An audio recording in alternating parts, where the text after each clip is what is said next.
Hello, hello, little smokies. Happy Monday. Back to our normal, regularly scheduled program. I'm so excited. So everything is working itself out, and it looks like I'll be moving like I expected. So yay in those regards. So I'll keep you guys posted if anything has to change schedule-wise, just regarding that in the upcoming weeks, because I'm moving. But I'm excited. It's gonna be a good time. But before we get into all that, I gotta tell you guys, you know, it dawned on me last night. On a toker, a joker, and a midnight wiener stroker. Happy Monday. Morris is watching. Honestly, Morris watching is like a blessing. That's like, you know, like the gods are watching upon you and everything's gonna be good. So, which means we're gonna have a good roast session today, because I have not gone through Snowflake's Keemstar documentaries at all yet over here on this channel. So, I know it's been highly requested by you guys. We're gonna check out those docs today. So let me get those pulled up for us. We're just gonna literally run through them. I know there's been so much said in these, and I've seen them. I don't know why I haven't reacted to them. Malian said Bald Daniel. Is that what we're calling him today? We're not even calling him Keemstar. We're calling him Bald Daniel. Yeah, Morris being here, we're starstruck. But good morning, everyone. I hope you're ready. We're gonna jump right in. I can't fucking upload. Oh god, it's starting amazing. Alright. Let me go ahead and get this pulled up so you guys can see it. Beautiful. Okay. Baniel. We're calling him Baniel today. Sounds good. It starts off with Baniel. Let me know if you guys need me to turn it up, down, anything like that. I can't fucking Oh. Excuse this extension stream goal. That was from Saturday.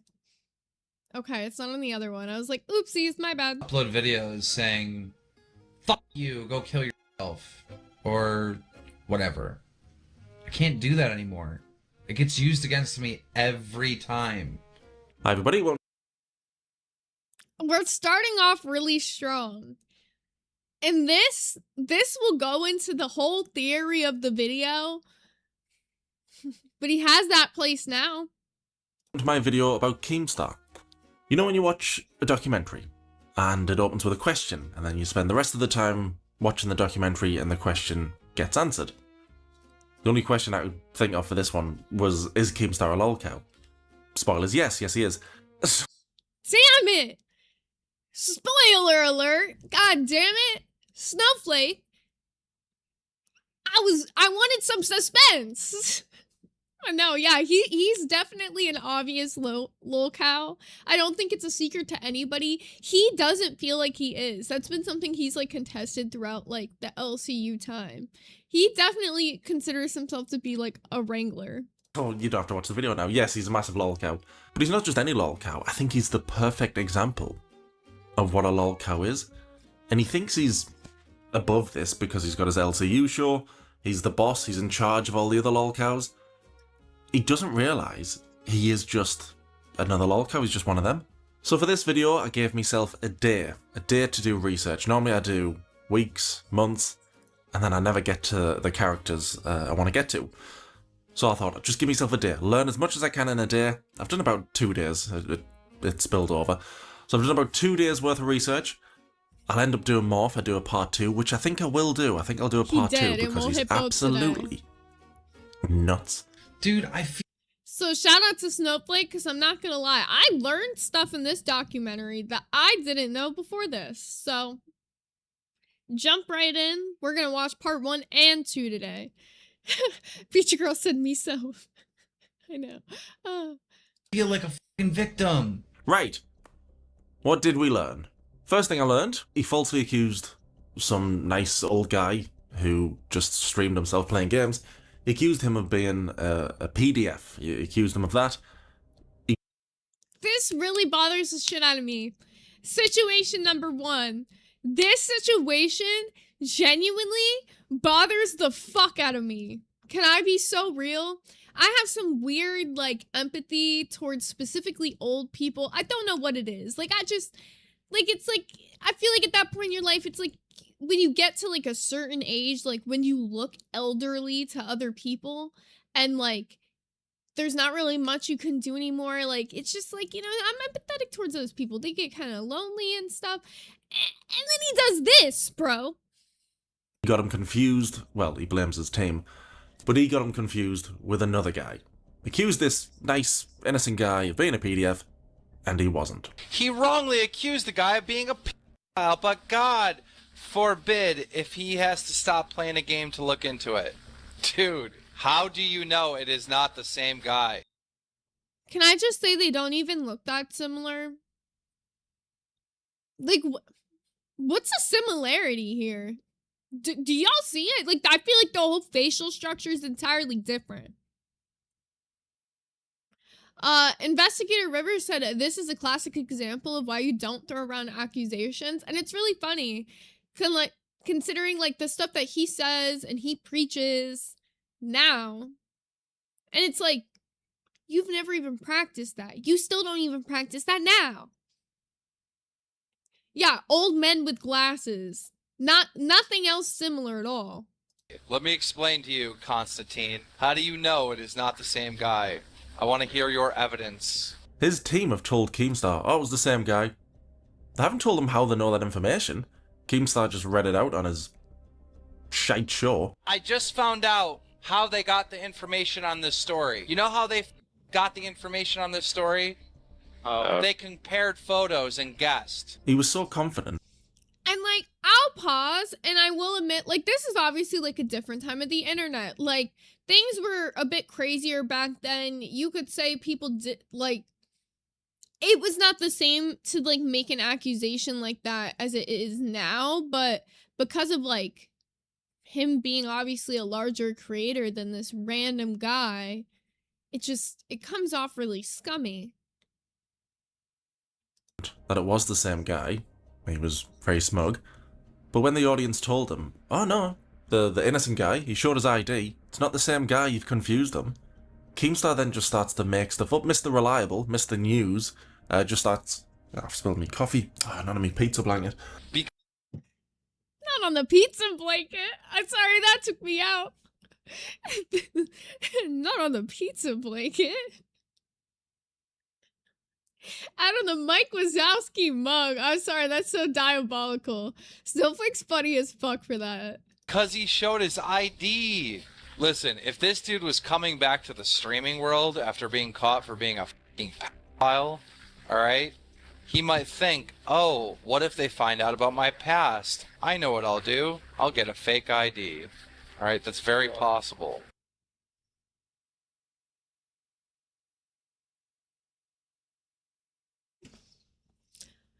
Bro is going leaps and bounds to just not admit he's wrong. Like, you see the gears turning in his head as he's, like, writing the story like it's fan fiction. A joker, and a midnight wiener stroker. Daily reminder discords are great with multiple VCs. Suffer you Caillou looking Lolcow. Caillou looking Lolcow is crazy. Speaking of which, you guys can join the Discord if you want. The link is pinned for you guys at the top of the chat. It is totally free. You do not have to be a member. Anybody can join the Discord. And we are going to be hosting a free, no membership this time, Mecha Chameleon gaming event for everybody later today. It's going to start at 7 p.m. Eastern Standard Time. So if you'd like to play Mecha Chameleon with us, it is like a PC-only game. There might be a way for people on laptops to run it a little bit better now, because there has been some updates and stuff, so if it wasn't working for you before, definitely try to check it out again today. But, yeah, we're gonna be playing that a little bit later. I do want to host another little Smokies gaming event, probably this weekend or maybe this week. There's no more Love Island, so we're gonna have to find something that's gonna fill the void in our hearts. So, I'll probably be pulling that in the Discord between now and then, and we'll figure out something that we're gonna do like around 9 p.m. So yeah, the audience tell Keemstar you've made a mistake. Keemstar does, I don't know, 10 seconds of research. Well, maybe you should have done that in the first place. Keemstar does 10 seconds of research, realizes he's made a mistake, and then he goes on to make a heartfelt, real apology where he shows real emotion. Don't lie. No, I think he's terrible at trying to portray emotion, so I'll put some sad piano music over the top of it so it looks real. What okay, is up? thank you. No intro. I can't do the intro. It just feels stupid to do the fucking intro. Earlier today, I was so proud of Drama Alert. I was so proud. People were giving me shit on Twitter. Can I be real? This is why it was so hard to work for this guy. He's such a bad actor. He really is. And like, there's so many times when people like called out shipping a script, and it's like, yeah, we know. You all knew. Chant and Yan with the 2 said, you need to watch Invader Zimze. Ooh, that is true. I've never seen Invader Zim, and everybody says I would love the shit out of it. So maybe that's what we start watching. Also, I think the camera's like slightly high up today for some reason. Yeah, it's a little bit better. And I'm so proud of how successful my show has been becoming. But now as I sit here in front of you, I don't feel proud at all. I feel ashamed. We reported a story. Oh my god, wait. This is actually a really funny topical story. So the poop guy in the chat said he really thinks he's famous when pretty much nobody under 30 even knows who he is. So I mentioned it in the Discord, so I'll tell you guys like the story of how this happened. So I've been going on apartment tours recently, and the apartment, coincidentally the one that I'm like the happiest with, the one that like we're going to, the lady in the front office, when I was like mentioning like all of like my income and stuff and how it works, because I had like the pay stubs that came from him, and I'm gonna have a lapse in the pay stubs because of the YouTube thing or whatever. So I was mentioning that, and I mentioned like who paid me out, and I said Keemstar, and she's like, oh, I know who Keemstar is. That never happens. Usually I mention like the name Keemstar and they don't know who I'm talking about, and it's fantastic and I don't have to explain anything. And I go, you know Keemstar, like, ugh. And she goes, yeah, I'm a Gore World fan. So I was like, and then she started talking about knowing who Fupa was and ALR and the whole thing, and then I was like, well, I was actually in the LC. You see, I am Zezude. So it was a whole thing. We actually had a really good conversation for like an hour about ALR. It was really funny, but yeah. So that's gonna be my front office lady. She's great. I really liked her. So she only knew who Keemstar was though because of Gore World and ALR, and that is like the only time I've ever had anybody know anything about like the YouTube stuff that I do. So I thought that was like really absolutely crazy, really funny, and it was the last tour we went on, the perfect apartment, and we're really excited to move in. So yeah, and she's a girl, like it's a win-win-win. We got Loki Barrow with the 5 Hot Dog Gang gifted memberships. Oh shit, you sniped Doza, that is OG. And you sniped Smooch, that's crazy. That this Massachusetts man, John Phillips, had sex with a teen that he married in an online game in RuneScape back in 2011. Okay? And then he got out of jail, and that he's streaming on Twitch again. Now, the problem with this is that that's not John. That's a gentleman named Tony. Tony didn't look like John at all. Tony didn't even faintly look like John at all. And when we reported this, also, thank you guys all in the congratulations. Oh yeah, we're moving the end of this month, July 31st. So yay, very exciting. It's gonna be a much bigger place. So that's gonna be really cool. We're gonna have a whole streaming room. It's gonna be a good time. This video, a bunch of you went over and harassed this guy. Called him names, pedo, sex offender, you name it. This guy didn't fucking do anything. He didn't do anything wrong. He wrongly accused the guy of being a pedophile, but God forbid if he has to stop playing a game to look into it. That would have saved him this entire apology stream. Low key. If he would have just looked into it right then and there and been like, oops, I actually said something really wrong because I didn't read it. Like, the fact that he had people in his chat trying to save his ass and he didn't even try to listen to them because his ego's so crazy. But thank you guys. Thank you again for all the congrats, by the way. You guys, mwah, mwah. And because of me, he was harassed, right? I know the responsible thing is to acknowledge that we got this wrong, take down the fucking video, and try to take care of the guy and fix this financially or any way that he wants to make sure that we somehow fix our wrongdoings. And I feel like we've done that. I don't want his money. I don't want his apology. Because, you know, I know who and what I am. And my real friends know who and what I am. Nah, because this part's gonna make me cry. I'm gonna be real. This has me fucked up right now. There's no way we're starting off on this because this has me so fucked up. This is actually so... like, this man, oh my god, he's gonna make me fucking cry. They stuck by me.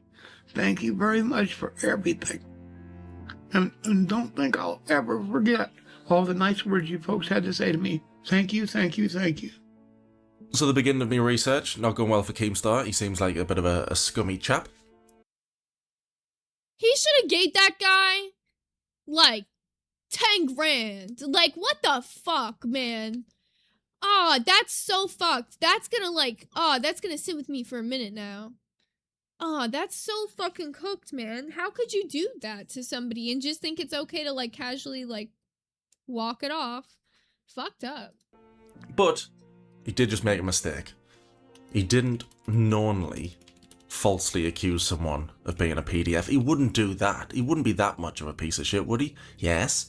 Clip. Oh, and Pyro, do you remember those YouTubers that you used to be friends with before you blew up and like f***ed them off? You know how they've been contacting me saying that you've been dating some like 14-year-old French girl and shit? So what caused Keemstar to falsely accuse someone else of being a PDF?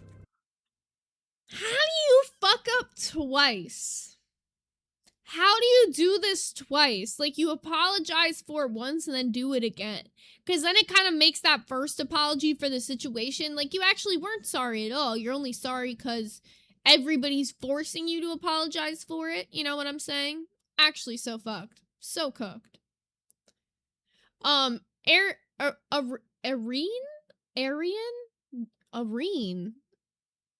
Ari. I don't know how to say it, but I'm going to say Ari.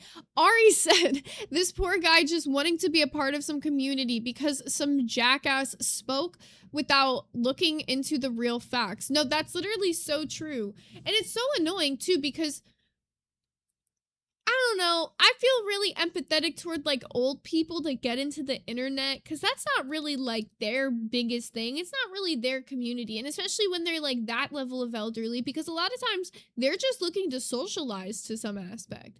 It's like when an old person walks up to you at the grocery store and just kind of like makes conversation with you, or like when you're sitting down at a bench, same thing.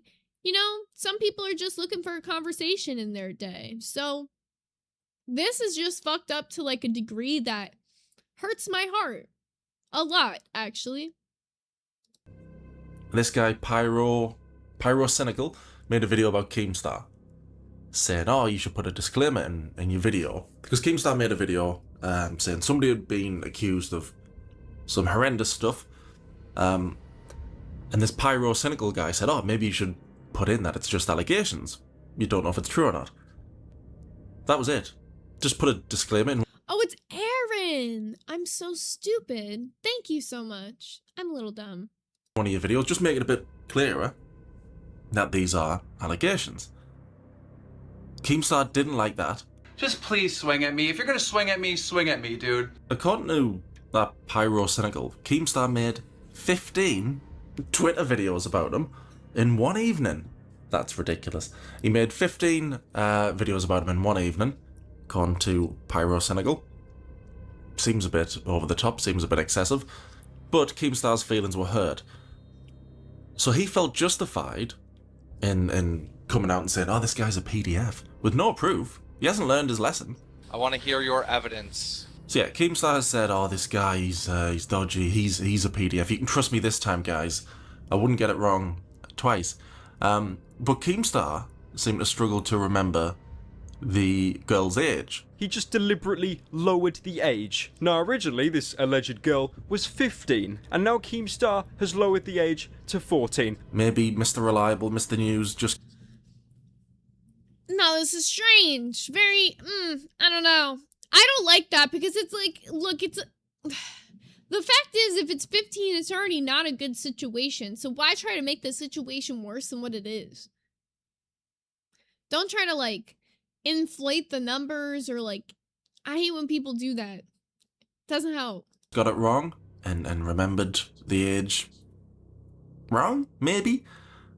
He certainly wouldn't be doing that on purpose to try and make it seem worse and worse. He wouldn't do that, not Keemstar. Was trying to hook up with a 13-year-old girl from France. And it gets worse. I'm like, oh, I hate this thing. And he's like, yep. More examples. And it gets worse. It started off already bad. And I just see this progressively going and getting worse. All right? That he was technically like a pedo or a weirdo or something, right? No, Keemstar knew exactly what he was doing. She was 15. Actually, she was 14. Do you know what? She was 13. Was she Benjamin Button? She's aging backwards. He knew exactly what he was doing. And I already knew Keemstar was a pretty thin-skinned guy when the other week I heard I'd been blocked for months on one of his LCU shows, Lolcows. He blocked me on there. If you didn't hear what I was saying earlier, I heard you were like, oh, why did I get blocked? Because he saw that you were making a documentary on him and he didn't like that. Anyway, that wasn't the only accusation. So to even give further context on that, so the day that it happened, I'm pretty sure I've said this before, but for those of you guys who might have not seen this part or like might have not heard me say it before. So the day that it happened, Snowflake was in the chat and it was some other person in the chat as well who is at Snowflake and was mentioning that she wanted Snowflake to check out this one video for like information on the documentary, and they both got banned. And at the time, I didn't see either of those messages, but he did, and he like showed me what happened. And then when Keem had told us like, oh, Snowflake's banned from the chat and he's staying banned from the chat, we weren't allowed to say anything. That was another huge thing, was he was like, you're not allowed to say anything about it on stream, which I don't really understand, because if you're publicly gonna be like, he said, I don't want people like that to be a part of the community. Well, clearly the reason why is because he's making a documentary on Keem, and Keem doesn't want anybody else to have the narrative over his name, right? So it's like, why not just say that? Why not do it in the public? Why like try to hide about it? That's what's sketchy as fuck to me, because I feel like if he would have just been okay with us saying that on a stream, then at least people can be like, okay, he's thin-skinned, whatever the fuck, but he's being transparent. It's just the way he moves in the shadows, all shady like. Yeah, justice for Snowflake. Stuff through. Devastator said Keem offered him 1K and Tony declined it. Keem then went on to accuse Tony of milking the situation for clout and exaggerating how badly he was continuously being harassed by Keem's community. And honestly, it makes sense, because those gaming communities were like very vicious back in the day. Like, I mean, people like talk about them now and like how shitty they were and for being a part of it, but like they're not even gonna admit like the mob mentality that those types of communities had. And yeah, $1,000 does not make up whatever the fuck that guy went through. At Pyro Senegal. Pyro legitimately invited a large YouTuber to go to a furry convention. And then Pyro legitimately sent him pictures of fucking Pyro in the furry suit with his fucking head like half off. It was Pyro in the furry suit with his head half off. Brilliant. That's going to be amazing seeing that. Pyro Senegal's head in this furry costume with the mask with the head off. Seeing his head there in the costume, that's going to be brilliant. Hilarious. I don't have the photo. Can I be real? like in the midst of doing the like PDF accusations or whatever, I understand that like a lot of people don't fuck with furries, but like what does that got to do with it? It kind of feels like offhand, and I know people like try to make the, but you can't. With something as harsh as like PDFs, I don't think there's a stereotype that falls underneath. It could literally be, y'all have seen the Chris Hansen show. It could be anybody. So like, bringing that up as if it's like some sort of evidence towards that doesn't really make sense to me, personally. Alright, never mind then. That's a shame. And he doesn't have the photo. Keemstar, he's a furry. He's a PDF. Any proof? He does run a news program. He considers Drama Alert, or he considered Drama Alert, to be real news. But he just keeps saying stuff without proof. It's just a trust me bro type thing. Alright, bro, you're a fake piece of shit. And if you fucking swing at me, I'm gonna swing much harder back. He's very good at being a tough guy. Well, I'm gonna say he's very good at being a tough guy when he's got his phone, when he's talking to his phone.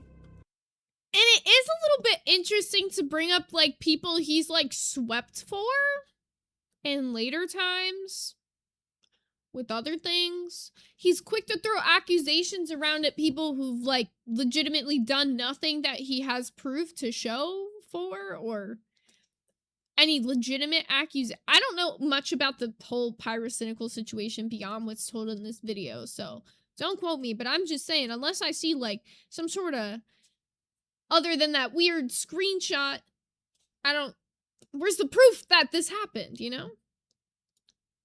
By himself. Or is there a serious accusation, at least? Because then I'd be taking this a bit more seriously. No, he thinks he's coming across like a tough guy. But it was only a couple of months ago I made a video about him on the second channel called The Violence in the LCU, something like that. And it's when I looked into all the violence in the LCU, and it was Keemstar handling that violence. How he handled that violence. And he didn't come across as a tough guy. He looked like a guy who didn't like real confrontation. It's pretty easy to do confrontation when it's just you and a camera. But when it's... Because he doesn't want to look like the... Okay, you know what it really is? He will be hella big guy, big ego, talk to you type crazy, and it's mostly behind the scenes.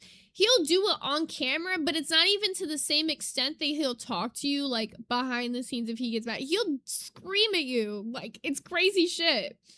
But I think part of that is because, okay, he's okay with looking like a bad guy to the audience, but to some extent, he's still gotta, like, win him over at the end. It's like when he's like, I'm gonna shit talk people, but then I'm gonna DM them and tell them they're my best friend type of thing. It's like let's imagine it's like catching a fish. He gives the fish like a little bit of slack so that he can reel it in really fast, you know? Does that make sense? It's real. He didn't seem very comfortable. I wouldn't be. I wouldn't want to get into a physical confrontation with anyone, even though I'm pretty sure I'd be amazing at handling it. But no, he wants to come across as a tough guy. I'm sorry. What was that? But, well, I'll show a few clips from that violence in the LCU. No one's listening to him. Stop. No more. No more. No. No one's listening. And he's, oh, this bit, oh, well, up bit there. Let go. Let go. Stop. Actually, stop. Oh, well, actually stop. And that didn't do it. Stop didn't help. Actually stop. That didn't do it either. Watch. No. Stop. Roxy, stop. Roxy. Somebody help me. He's rubbish. He's, oh, God. Stop. Oh, come on. Somebody help me. Useless. Are you serious? Well, I'll be clear. This is, to some extent, I think a lot of the stuff that happened at Fat Camp, some of it is, like, played up and intentionally made to, like, happen. Like, I wasn't there. So this is me talking from, no one's, like, told me this. It's not like I'm, like, I'm giving you my theory, okay? Specifically the Becky and like the Roxy fight that he just showed, like, I don't think that was entirely like legitimate. I think to some extent that was like maybe them putting hands on each other wasn't meant to happen, but I think that they were pushing something to happen between them. The same way it felt like this was egged on between like Wings and Keem. There was like a lot of situations, even from Fat Camp 2, that you could look at where it feels like things were egged on to go in a certain direction. It reminds me of when we were watching like the Ice Poseidon House, which, by the way, let me know if you guys in the comments today, like when this is over, want me to Surprise, it motherfucker. ended, so if you want me to finish that up for you guys, let me know. But yeah, so it's just similar to the way that they do those like reality houses where they start to like push drama to go in a certain direction, and maybe they don't actually intend for people to get physical at the end, but it does because they're making the heat cook up in the kitchen, you know? Chandon Yan with the 2 said, I don't know, it doesn't seem like a man with a heart of gold to me. Hey, you clocked it, not me, Chan. You better stop. Hey, you better stop. You better stop. You better. Wait, Mary said he screamed at me through voice notes he would send to me, and I was recovering from pneumonia at the time. Bro, what the fuck? I didn't even know that that happened. See, I knew you left the community, but I was told that you had left because something happened between, like, you and, like, people in the Discord. I didn't really know what happened. That's so fucked. That's so fucked. And the way he wants to call other fucking people parasocial, he gets like somebody that pays money, like a lot of money in the community. He only sees them as dollar signs, because the second you step away because you're sick, you have something going on with your family or whatever, and he thinks for a second you might be in some other community, he's gonna go nuts on you. It's insane. And you see it time after time again. He'll try to say that, oh, all the people who have left are like reaching out and trying to siphon people from the LCU. I can't speak for everybody else, but I can speak for myself. Not fucking me, but you know what we did have proof of? Keem reaching out to people that left his community to come to my community, trying to get them to go back. Just saying. Very strange behavior. But I'm sorry that happened to you, Mary, because that's fucking strange as hell, and you should never have to, like, feel obligated to be in, like, a community that you don't want to be in. Chandon Yanton, today you poached me. Okay, in my defense, though, you hit me up. You hit me up. I didn't technically poach you. You hit me up. What's that bald? Oh, I didn't notice that. Oh, I didn't notice. Oh, he's always wearing a hat, isn't he? Oh. You better stop. You better stop. He looks like the King Trident from SpongeBob. Didn't know he's bald. He said he had Steak message me when I left, but I refused to go back. Dude, that's so strange. If he would have been like, hey, can you message this person and see why they left? I'd be like, no. No. Like, why do you care? That's so strange. The people are not property. People who watch your streams are not property. They can go watch whatever streams they want. They can come and they go as they please. Sometimes people just maybe aren't into YouTube for that period of their life. What does that got to do with anything? Where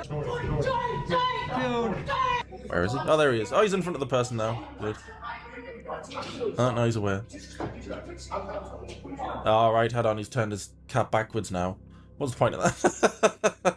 Hi everyone, editing Snowflake here. I've just realised, when editing this video, the reason he turns his cap backwards, because I was laughing in the video going, oh, he means business now. The reason he turns it round is in case it does kick off, it doesn't get knocked off again and we all see he's bald. That's why he's turned his cap round.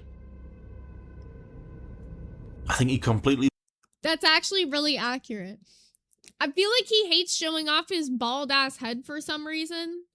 I mean, it makes sense because he looks like one of the thumb people from Spy Kids, but I feel like at your grown-ass age, you know, just wax that shit up, make it shiny, and call it a day.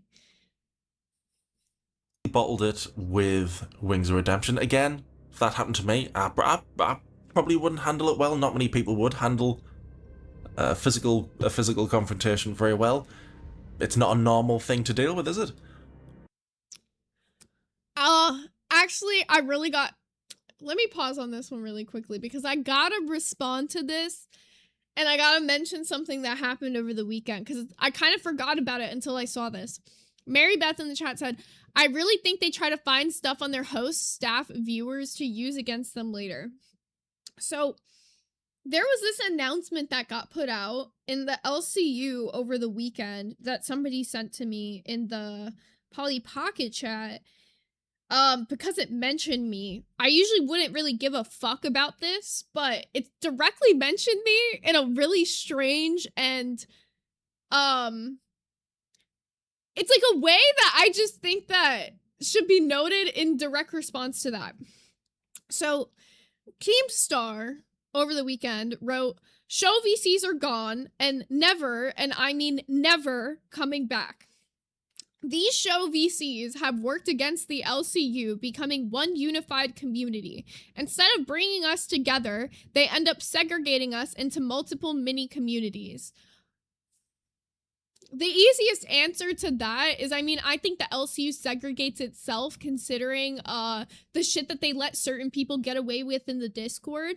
Why would people who don't agree with, like, racism, homophobia, sexism, all of that, want to associate with the people who do? Because they'll just let shit like that fly in the Discord time and time again. If it happens in the VC, they turn a blind eye to it. So why would you want to join a VC if every single time you join the VC, you feel like you're being lambasted by some random incel on the internet? Most women are not going to want to join that Discord. Excuse me. That's what started the whole divide to begin with, was I specifically said on a stream, and I got in trouble for this, saying that I felt like the LCU Discord was not a safe place for women. Was it? No, absolutely not. The only thing that even, like, somewhat made it okay that I felt like women wanted to join was when there was show VCs. If Bus happened with ALR and she didn't have her own private VC to go run and hide in, do you realistically think the community would have grown the way that it did? Absolutely the fuck not. So he can say that that was more of a problem than it was a moneymaker for him. But he charged $10 per show to enter those VCs. If you wanted all access pass, you would be a fucking crown. He can say that that wasn't a moneymaker for him and it caused more whatever the fuck. But realistically, it put a fuck ton of money in his pocket. That's why I'm like, I'm not gonna fucking sit here and charge for the Discord $10. Yeah, there are certain parts of the Discord you could pay, like, extra, which is mostly, like, general glizzy chat, and then Little Smokies VC, which is only ever active when we have events. Mostly everybody just hangs out in the public VCs here. Why? Because the VCs are chill. We don't allow, like, weird sexist, homophobic, transphobic, whatever the fuck, people in the Discord. Because it would make all the other members of the Discord uncomfortable. That simple. So then it continues on, and this is the part where it mentions me. It says, they were originally created to protect Zay Zooted from bullying over her past of getting plowed by random men on camera. Fans kept bringing it up, and she struggled to deal with it. So I made her a dedicated show VC to help shield her. She is no longer with us, so the reason for the show VCs is gone.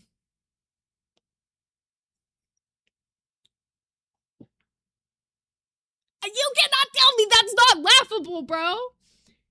That is so absolutely crazy. Considering, let's say, how many sex workers are in the community left, and there is a big reason why every other sex worker in the community comes in and they say, the first thing they say about their sex work is, I want to get away from it. Because they feel like they can't be comfortable on the internet while there's men like him who feel like they can run their mouths about whatever the fuck. Say whatever the fuck you want about me. I don't care at this point. I've been through the ringer. What I had a problem with and what I will stand on is posting pictures of people's private paid for content is fucked up, is, I don't know, I'm pretty sure a crime to some degree, is something that should have never been allowed in that Discord. Plain and fucking simple. If any of the other sex workers of the server dealt with the same level of harassment, I'm telling you most of them wouldn't be there. I'm glad, honestly, that I had to go through that solely because I think it made it a better place for the other women going forward.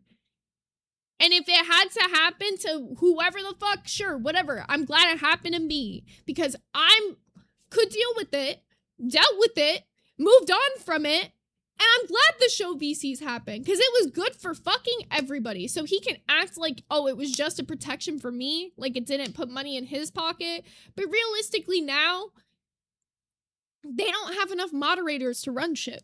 That's just what it is. Sammy said he truly thinks that if you do sex work that you deserve harassment. He is completely misogynistic. I mean, it's no secret. Right? Like, it's no secret. I mean, he was one of the leading people in saying that, well, it's your fault. It's your fault. Maybe you shouldn't have done shit like that.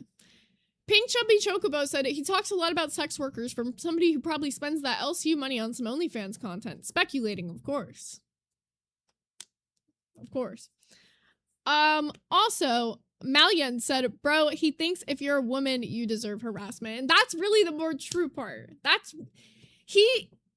Down to his core, I just don't believe that he's like one of those guys who believes at all in like the protecting women bullshit that he'll try to spew every now and then. You can hear him like put it out there, but it's like hard to even believe what he's saying it because it sounds similar to that video that came in the very beginning of this where he was apologizing for something that he did and didn't sound sincere at all. So. But that's pretty much the general point of the announcement that has to do with me, but I'll finish reading it out in case you guys are curious of what else it entails, because there is a little bit more to it. He also said, we have also removed all docket roles and docket channels. Many shows were already running their docket teams outside of the Discord anyways, so keeping all of those extra roles and channels no longer made sense. If you were using them just to create your docket teams and group DMs going forward. When new fans join the LCU, I want them to see a simple, clean, and active Discord, not a confusing mess of channels. We've always had too many channels, and it makes everything harder to understand. It's time we start acting like one single community instead of separate mini ones. It really should not be hard to... It just shouldn't be hard to fathom that people are gonna separate into that many different communities when you had something like 24 shows that are not all similar. I don't know. If he wanted to create this multi-network but make it all one community, then he needs to have a set of rules that everybody abides by, and it shouldn't be like willy-nilly for some people. Investigator River said he just wants everybody in Maine to make it look like there are still people there. That's honestly a good point. I think part of it is there is just a big inactivity bubble going on because a lot of the people who were active members of the Discord are no longer there. I've seen a lot of people like hop over to not just my server, but some of the other servers, so. But I'm also not going around going, swing at me, bro, swing at me, and I'll swing back harder. Really? Really? The athlete known as Keemstar is good. Alright, bro, you're a fake piece. Wait a minute. Wait a minute. Y'all remember Timmy Thick? Why is he built like Timmy Thick?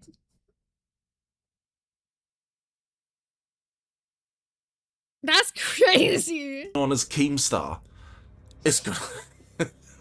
Alright, bro, you're a fake piece of shit. And if you fucking swing at me, I'm gonna swing much harder back. So he's not as intimidating as he would like you to think, so he needs to calm his tits there a bit. You're not very scary. Stop it. So yeah, Keemstar's made these accusations. He said all this awful stuff about... You know what's funny about this? I know Snowflake is way taller than Keemstar. I know if they stood in a room together, Keemstar's looking at him like that. Pyrocynical because he got his feelings hurt. I wonder if this is the only time Keemstar has done such a thing. Let me check my notes. No, it's not. Funny that. No, there was a guy called Total Biscuit, who had cancer. And Keemstar tweeted at him saying, you've made the news. We're reported on this. You've made the news. The news. So Total Biscuit comments back, tweets back. The news. By the way, ask anybody, like, one day in your life, just like you're talking to somebody for the first time, ask them, do you know who Keemstar is? 9 times out of 10, you are getting no. And if you do get a yes, it's never because they know Keemstar from Keemstar. They know Keemstar from a situation that Keemstar was involved in. Like the lady in the office who only knew Keemstar, not because of Keemstar, but because Amberlynn Reed had joined Keemstar's network. It had nothing to do with him. Saying something like, "You're not the news." Yeah, you're not the news. Keemstar, as thin-skinned as he is, replies in a very Keemstar, ridiculous, horrible way. Look, you fucking piece of shit. I've been fucking watching you for years. I've been a fan of you for years. Out of the blue, you tweet at me, "You're not news," and then you fucking block me? Why? Oh, I've never even fucking said anything about... Chandinian with the 2 said, "I don't want to ask because people will know I know." Wait. What did I miss there? What am I missing with that? What did I miss with that? Am I dumb? Did he say that? I'm so stupid. ...about you at all. Like, now I want to. Now I want to be like, can't wait to report your death. Like, seriously. What's wrong with you, asshole? There we go.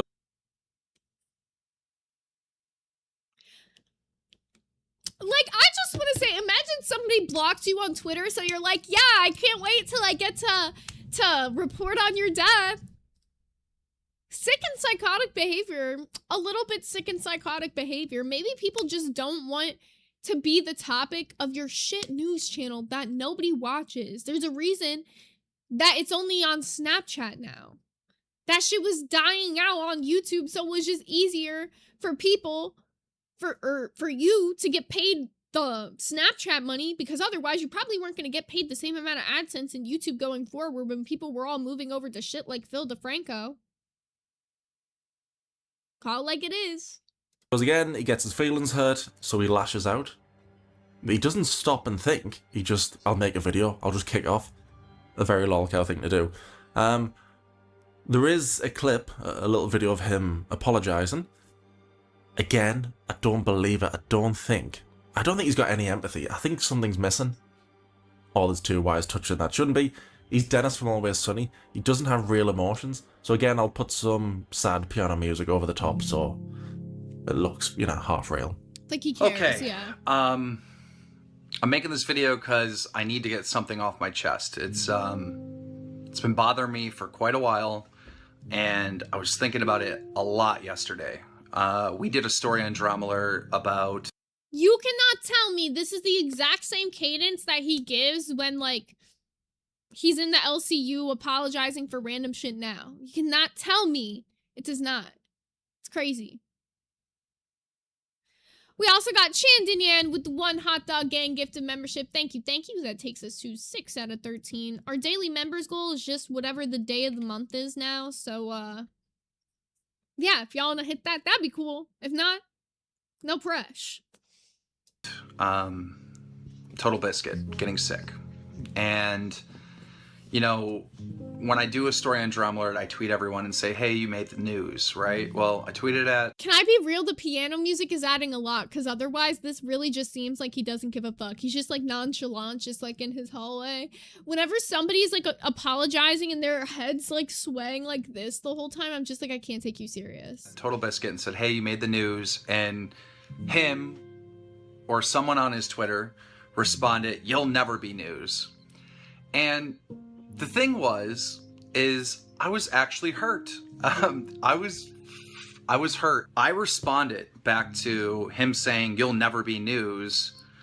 Well, first I clicked on his Twitter, right? And I noticed that he just blocked me also. And what is so serious about that? I block people all the time just for funs.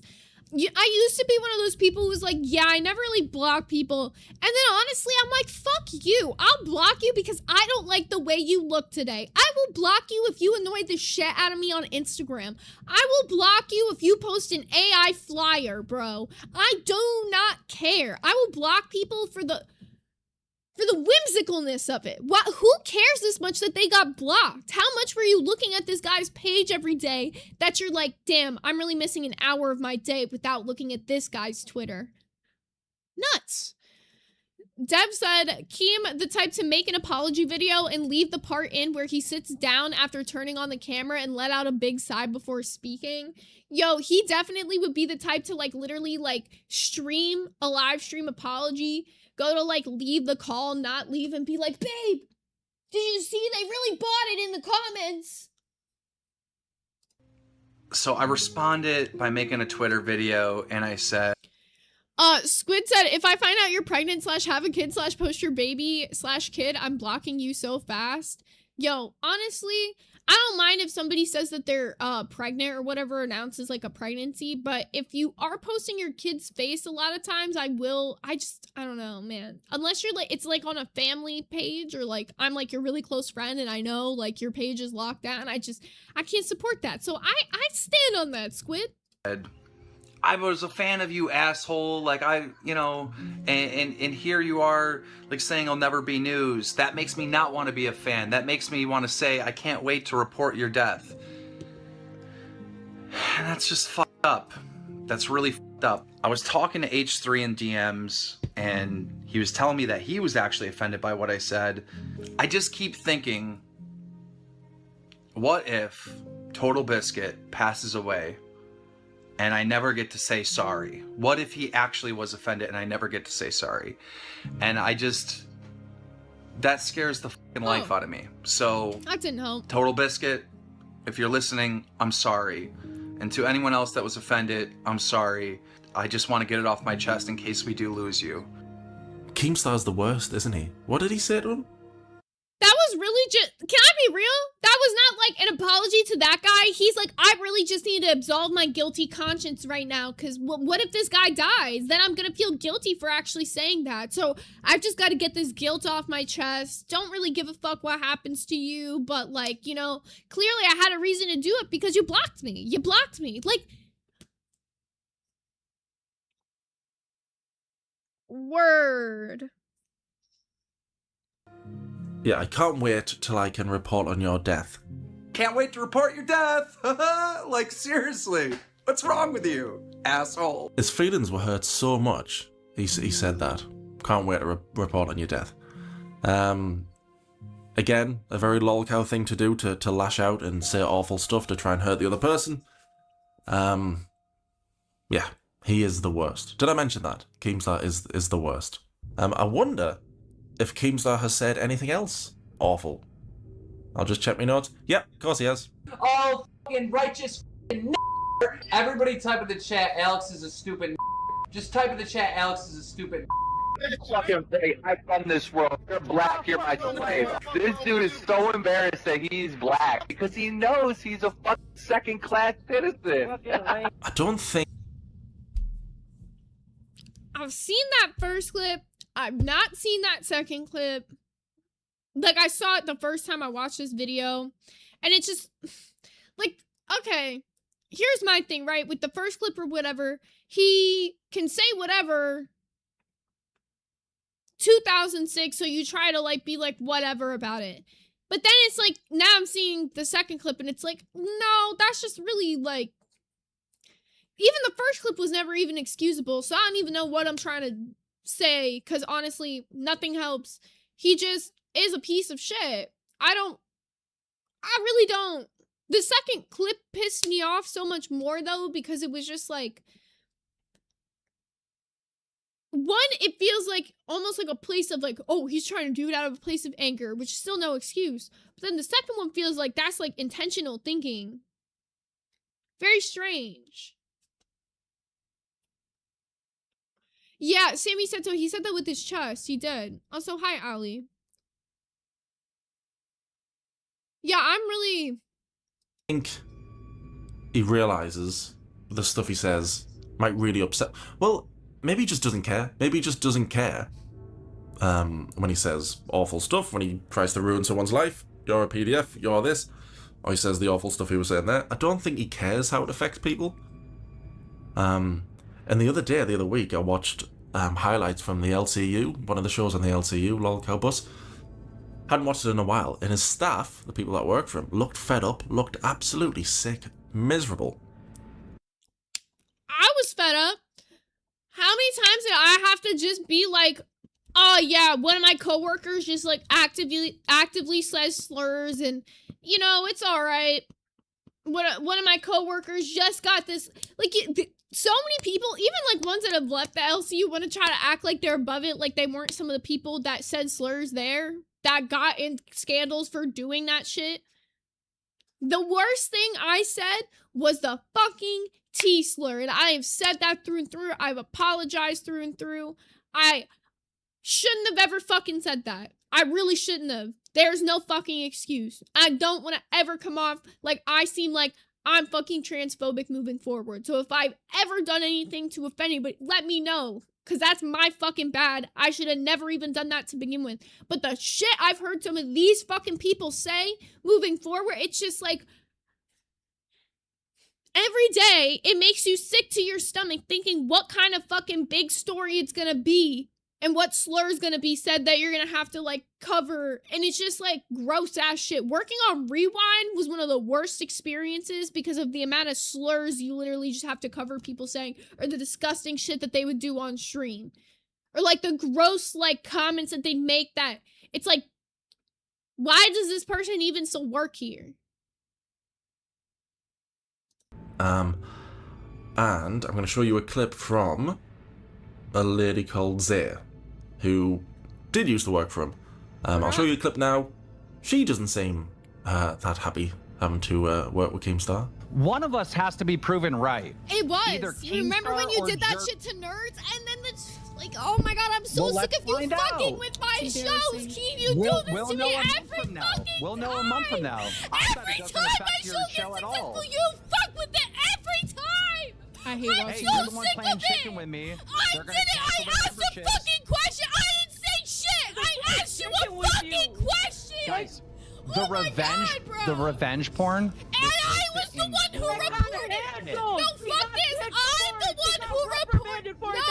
No, fuck this. I'm the one who reported this stupid revenge bullshit. So why am I being like, I'm sick of this game. Every time my show was successful, you fuck with it. Every fucking time. I've been nothing but loyal to you for a year. I get over this fucking shit, Keem. I can't hear you. Your mic's cutting out. That is the most frustrating part of this clip when I watch it every time, watching it back. He's like, I can't hear you, your mic's cutting out. No, it wasn't. I heard every word of what I just said. So did everybody in the chat. So did you. You just wanted to have some moment where you felt like it's like, okay, I gotta make her repeat herself, like whatever the fuck. I was dead ass so fucking frustrated. Like, I'm sure you could see the moment when like it went from like I'm normal to when I just fucking snapped at this man. And look, I'ma be real. Everything I said there is fucking facts. I was loyal to that community absolutely for a year. And this was my breaking point. It literally reached a point where you can tell he did not give a fuck about anybody there. He didn't give a fuck about what you did for any of the community, for the shows there. You are just some dollar sign to him. And I couldn't operate like that anymore without feeling like I'm doing something for myself. Also, just a heads up, there's a crazy storm outside. I just saw a light flicker in here a little bit. So like if my Wi-Fi goes out or anything, I will be back later today when it stops storming, because I'm not done with this stream. If it takes me out, that's the weather takes me out, I'll be back, bitch. Like, I ain't done. I got more to say. So I'll see you guys back later. And that's just if the thunder lightning takes out my Wi-Fi, just because I saw the light flicker. But otherwise, we're still cooking for now. Oh my god, like, I'm over this shit, bro. I have been nothing but loyal to you for a year, and every time my show gets successful, you do something to fuck with it. We already know that this is what's gonna happen. Why you did it with nerds?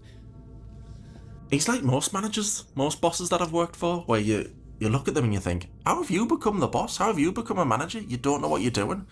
When I saw that clip of Zay, and you can tell the frustration, you can feel the frustration, and I don't know how you could watch that clip of Zay there, getting so upset and being so frustrated, and not feel something. It didn't make Keemstar feel anything. She was doing that. I watched it going, this is a hard watch. And Keemstar didn't give a shit. Didn't give a shit. Thankfully, she's left the LCU now. When I was doing the research, I went on his Twitter, and I saw him putting posts up like, hosts wanted, staff wanted, come work with me. Oh my god, dude, one of the funniest things, I don't know if I ever mentioned this or not, one of the funniest things that happened when I was in the LCU was a time when he wanted to get more women in the community. So he put me, Lacey, I think it was at the time. It might have not been Lacey, it might have been somebody else. But I know Batgirl. It was me, Batgirl, and somebody, a third woman. I really want to say it was Lacey. And he was like, hey, can you guys find more women to join the community? So I like posted on like my Instagram or whatever saying like, hey, if anybody's interested in joining this community, here's like what some of the paychecks look like. A Joker and a midnight wiener stroker. Watch Tech put on his fancy necklace to make it all about him. Dude, he really can't help that. He is such a fucking attention whore. Clock that shit, Amanda. But, so he put us in this group chat and he was like, oh yeah, like DM people or whatever. So I posted on my Instagram and I had some people reach out and no one, like any person who was like interested is like, why the fuck do I have to pay $10 to audition to even see if I can be on a show? It's silly. It's stupid. And especially if he's having us reach out to people to see if they could be on a show. Why would he not just let them in the Discord to audition for free? He's so desperate for it. Made no fucking sense. And also, low-key, I'm glad I didn't end up subjecting any of those people to that bullshit because it was stupid. That type of stuff. But I don't think it looks very fun working with Keemstar. No. You need to get your single ass over to fucking America. And you need to hang out with me at Brantley. Get that pussy popped.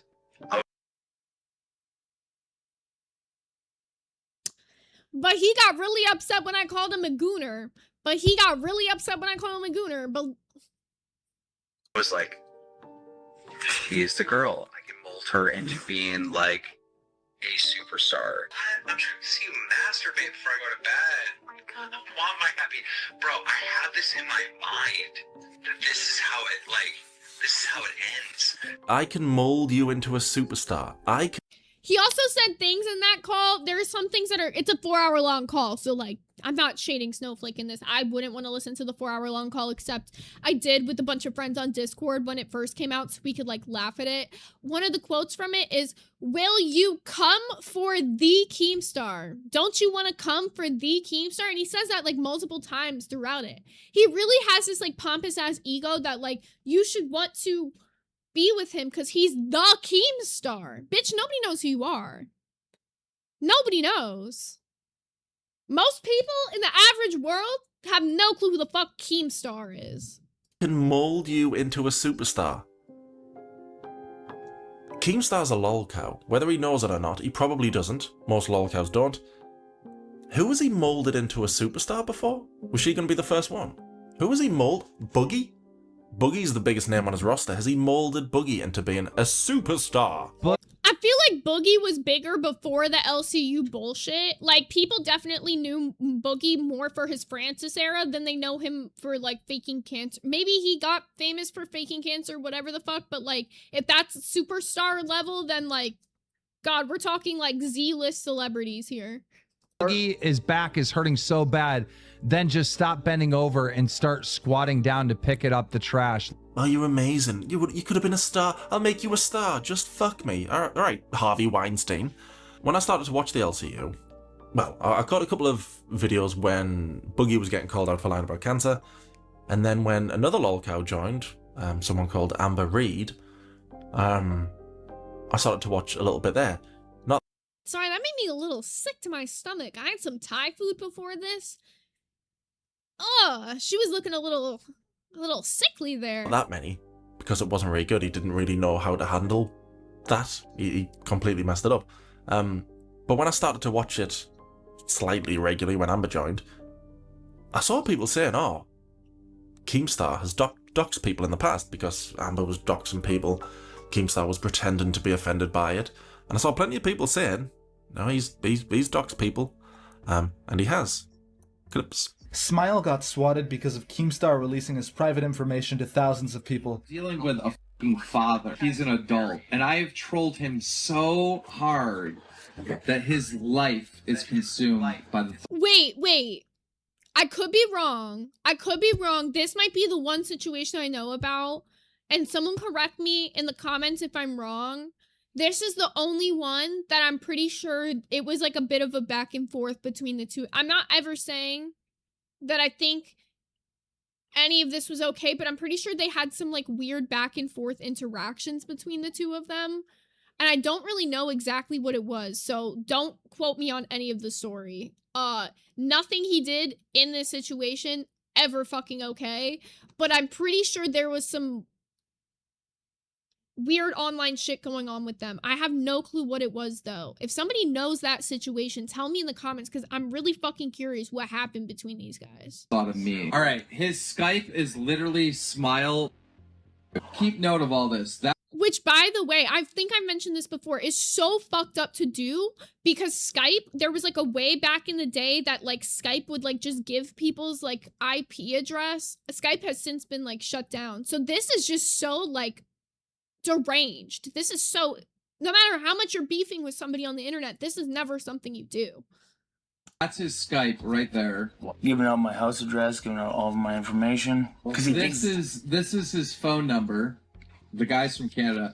This is his wife's phone number right here. Oh my god, bro. That's like another level. Like, let's say, okay, they had some like, I don't know exactly what it was, some back and forth. That's all I know. Like, that's truly what I'm saying. I don't even know if it was as serious on that guy's end as what Keem just did there.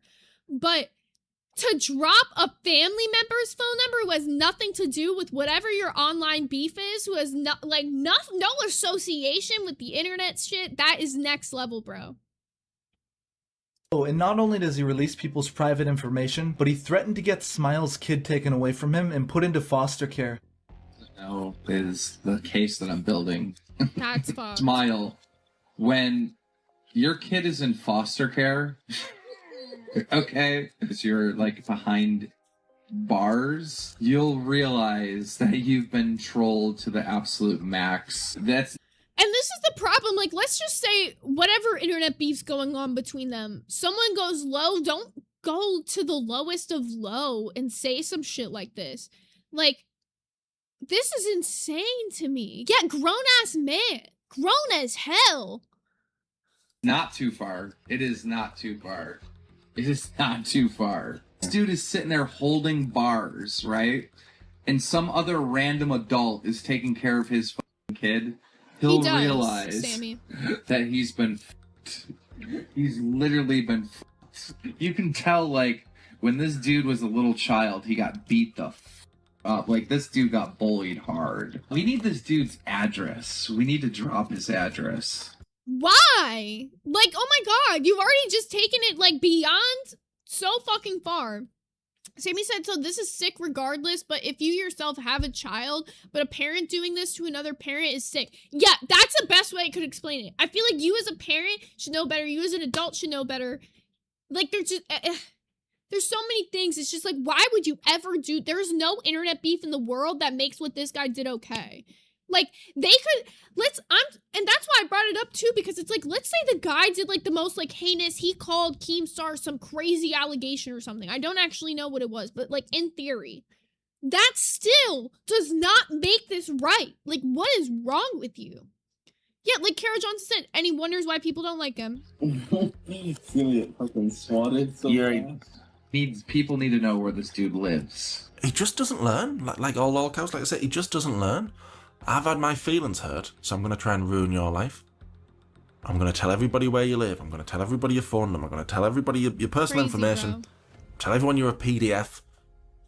Tell everyone you're a furry. Tell everyone you're trying to date a 15-year-old, a 14-year-old, a 13-year-old. Because he's got the thinnest skin out of any Lolcow I've ever watched. I haven't watched that. Shit, Malian, clock that. That was wicked. That was true. Many, I suppose, but of all the people I've watched on YouTube, on the internet, he's definitely got the thinnest skin out of all of them. He gets his feelings hurt, and he just goes, right, you. This is his wife's phone number right here. Oh, and that's another thing. He posted pictures of Pyro's face. A couple months ago, my face wasn't really that public, but do you think at any point that you constantly posting the same pictures of me over and over on a Twitter account with nearly 1 million followers for months on end. Do you think, to some extent, that might have contributed to my face now being public? Not to Yeah, I'm not gonna lie, that's just so, bruh. Like, it just reaches a point where it's like, this guy... How did he get away with some of this shit for so long? mention the amount of people uploading pyro face reveal videos on YouTube, literally saying you were the person to leak my face. Killer Keem, Baby Keem, what a fucking baby. Baby Keem posted pictures of Pyro's face, and you know why he did that. I know why he did that. He wanted people to mess with him in real life. That's why he did it. That's why he posted pictures of Pyro. Oh, maybe you put a disclaimer in your video, right? Well, I'm gonna try and get people to ruin your life now. Oh yeah. And when he does stuff like this, when he accuses people of being a PDF, when he tries to dox people, when he does dox people, when he posts pictures of people, when he's acting like a complete dick, and he gets called out for it because he's got thin skin, he can't handle it. He can't handle the backlash. I mean, that's kind of true. And I think that's a lot of why he operates the way he does now. I mean, going back to the start of this video when he's saying, oh, I wish I could tell people to earn themselves. That's because ultimately he just wants to feel like he's some big bad bully on the internet. He wants to make people feel low so that he can make himself feel better about himself. That's ultimately what it all goes back to. He likes being the big bad boss in the LCU because he's gonna make the other people feel like they're the little people working below him and they're not shit and they need him. Well, I feel like I'm a perfect example. You really don't need Keem. You just need to be able to put in the work to make a good community, to try to put in the work to make good content. I definitely wouldn't say I do it alone at all, but I've got help. There's people that will be there to help other people if they want to leave. Stay if you want, do what you want to do, but it's not like, don't feel like you have to stay because he makes you feel like you have to stay. Now I said that's why he also exploits people who are mentally ill. It just makes him feel big. Yeah, and I mean, it's easier to manipulate them. So I'll show you some clips now of a stream he did where it looks like he's about to cry because people have been calling him out for being a dickhead. Eh? There were videos of people reacting to the stream who record the stream that were calling me a hypocrite and a bully and like, dude, I can't even express myself, dude. Oh, Keem's playing the victim card. He's playing the victim card. Dude, I feel like a fucking victim. I honest to God, in this situation, feel like a fucking victim. How many times have we heard him say that in the LCU where he's like, I'm the victim, like somebody leaves and he's like, I'm the victim, I did so much for them, I'm the victim, wah. You're really not though. Like, you're really not. You're a grown-ass man. Anybody leaves a job, you're not the victim. They just left. They chose to move on and do something else with their life. Nobody's tied to you forever. Investigator River said he always feels like the victim. That part, clock that. This is his wife's phone number right here. He's trying to ruin people's lives because he's got thin Crazy. skin. But he's the victim. And in his head, he's the victim? Yeah. It's just a field, dude. Cornfield. And I'm just staring at it and I'm like, I just want to go for a walk through the field. Like, I want to get away. God damn, I don't want to fight anymore. I'm sick of fighting. And I've trolled him so hard. I am so tired of fighting. I have to fight against people every day. No one's making you fight. Did you guys hear that? That was so loud. That thunder must have been, or the lightning must have been like right there. Holy shit. I thought that was going to take the power out. At all? You're doing it? And there's that victim mentality, the whole pity party thing. Which was, that's like Boogie. See, he's another lolcow. I remember doing that when I made a couple of videos on Boogie. I think one was called Pity Party or something, I think. Because Boogie... He pity parties all the time. No surprise there. But also, thank you so much, Chris H. I saw you subscribed and you said, new to your channel, loving your work. Keep up the great work. Thank you. I appreciate it. Yeah, that was loud as shit. You heard it barely? Holy goddamn. Boogie liked to do that. Act like a knob. People would say he's being a knob, and then he'd go, oh, me. Victim me.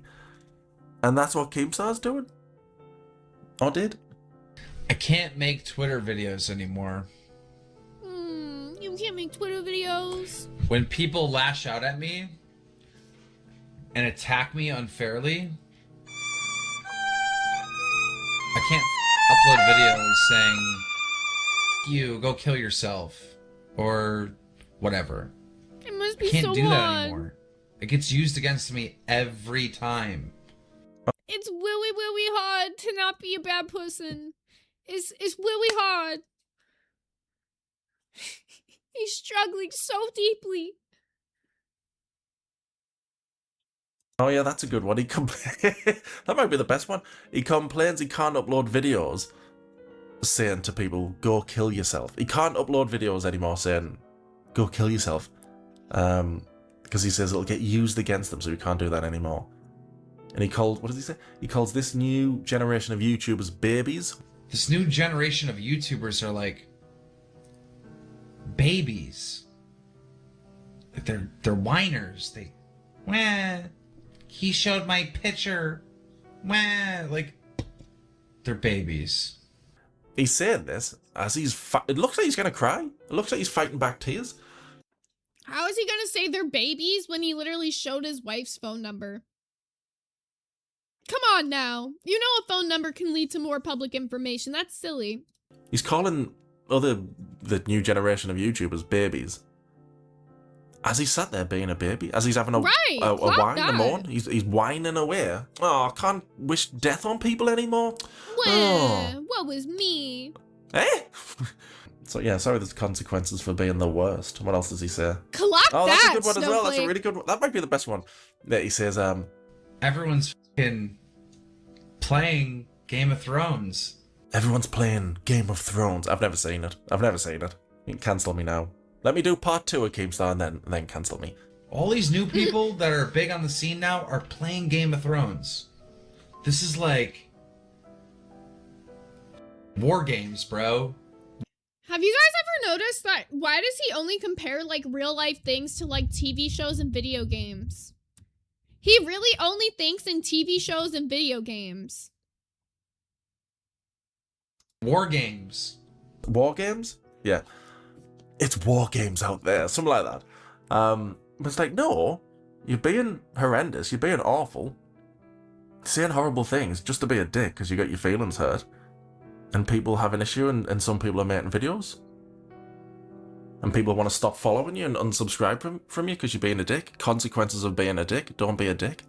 Guys, I can't be a dick anymore. When? Well, you can, but there's consequences to being a massive knobhead. That's a thing. Like, he genuinely just wants to be this, like, big, pompous ego bully on the internet and feel like he can do whatever and nobody's gonna say shit to him.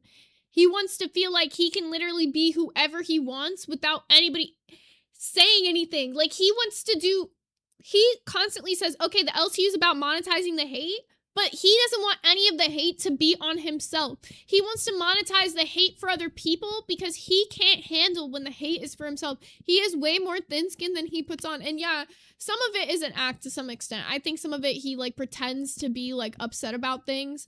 But also it's like, you can tell he really just wants to be liked and accepted by the other peers of the internet, and he's not. Sorry you've had to learn that on YouTube. War games, fuck off. War games. It's people making videos about Keemstar in their bedroom. I'm in my living room today. I'm a fancy YouTuber. Maybe I should just take a week off. Like, just take a full week off of Drama Alert. I don't know if he does take a long break. I suspect he does. I bet he does, and then he'll come back a week later going, right. I got so much support, so many kind messages. I bet that's coming. But I had to stop the research there. Like I said, I was going to do a day. But I did about 2 days worth. But I got to this pity party, and I was like, right, I'm done. I can't watch. I can't watch this pity party. It's insufferable. Maybe it'll give the community an idea of what it's like without a Drama Alert. Maybe people will appreciate me when I come back. Why would they? I don't Appreciate what? understand why any of this Your nonsense? happened. I didn't do anything. This is his wife's phone number right here. I thought people subbed to my show because I have a good show. I thought they subbed to my show because, like, my show's entertaining. But apparently not. Is he insane? I'm genuinely asking, is he insane? Yeah, I think he is. person, and no one treats me like a person. They treat me like a fucking object, all right? This whole thing is just fake. It's all fake. No one... Maybe that's why he operates the way he does in the LCU, because nobody likes him for who he is as a person, so he couldn't fathom any of the other hosts being liked for who they are as a person, and sometimes a little less for the content they create. He, like, is constantly pushing this, like, content's gotta be this way, it's gotta be that way, but it's like, you don't even know what it's like to be a perfect content creator. Nobody does. Nobody's fucking perfect on the internet. You can try your best to teach somebody your formula, but a lot of it comes from personality as well. Kai Cenat puts on Streamer University, and yeah, I'm sure a lot of those people will, like, blow up, but not to the same extent Kai Cenat does, because they're not him. Fucking real. No one. Oh, me? I couldn't me watch out. it. Same. So Block I'm glad I that. only did about 2 days worth of research. I think I will do a part 2 at some point though, because We got Chandanian with the 2 Sakim suffer audience. I did find him interesting. I find crazy, nutty people interesting. And I think he might be the nuttiest. And that's after, 2 days worth of research. So I probably will do a part 2. Anyway, there we go. All right, so let's go ahead and switch over to part 2 really quickly. I just want to remind you guys, we are 6 out of 13 on today's daily members goal. So if you guys do want to member up, that would be super cool. It's actually been a minute since I talked about some of the member perks. So I will be doing a members only very, very soon. I owe you guys that Omegle video, and now that life's a little less hectic, I should be getting it done this week for you guys and then have it uploaded next week, the very latest. I'm not fucking around with it anymore. So at least member up if you want to see that. I'll be dressing up like a guy going on Omegle and trying to mog some people. Also, if you become a little smoky or higher, we do have a gaming event that I'll be scheduling out later this week. Otherwise, we do have a free gaming event for anybody. It's free, but we have little smoky and higher only gaming events as well. We also, for Glizzy Generals, have a private chat in the Discord that's pretty chill. Everybody's in there, and honestly, it's a good vibe in the Glizzy General chat. I really love it in there. You guys also get a priority pick on the movie wheel. Oh, and if you become a little smoky, you get a regular movie wheel pick with that as well. Otherwise, movie wheel picks are $5. But yeah, if you're interested in becoming a member, feel free. If you've ever gotten a gifted, it's even cheaper to upgrade it. So yeah. Now let's check out this part 2. We're probably gonna run quite a bit over 2 hours today, and that's fine because part 2 is longer than the first part, and I didn't go live at all this weekend because I was busy getting stuff all squared away for this apartment, so should be easier when move-in time comes around. Also, if you guys have any questions, feel free to ask as we're going through this, because I feel like I haven't stopped enough for questions. So just, like, shoot them out in the chat as you got them. Radioactive Autistic said, he's not even a good entertainer. Yo Mama is better than Keem, and that's saying something because Yo Mama failed in Girl World. The only reason I think that people think Yo Mama is entertaining is because he says controversial things. That's realistically what it is. And, like, he does it in a way that's, like he dresses up. It appeals to, like, LCU humor, you know? Mary Beth said, question, were Boogie's meltdowns real or fake? Always fake. Like 99.9% of the time, it's always fake. Then why live? Just jump off a cliff. If it's just a simulation, who cares? Starting off strong. Hi everybody, part 2. Let's get right into it because we've got lots and lots of scummy behaviour to get through. In part 1, I showed a clip of Keemstar saying this. Oh, fucking righteous fucking everybody type in the chat, Alex is a stupid Just type in the chat, Alex is a stupid I was fully expecting to, at some point, find a clip of Keemstar explaining the stuff he was saying. I was expecting, you know, it was early 2000s, I was trying to be funny, I was trying to be edgy. I think edgy is code for not being funny. I was expecting all that stuff. What I found was worse. 2 years Yeah, it doesn't get better. Ago, I was on battle cam. This black guy, Alex, kept on banning me over and over and over and over again. So I got mad, and I told my fans to use racism as a tool to fuck with them. I told him to spam the N-word in the chat. So he wasn't trying to be funny. He got angry. See, I was angry. Can I just say, notice how his excuse always in these situations are like, eh.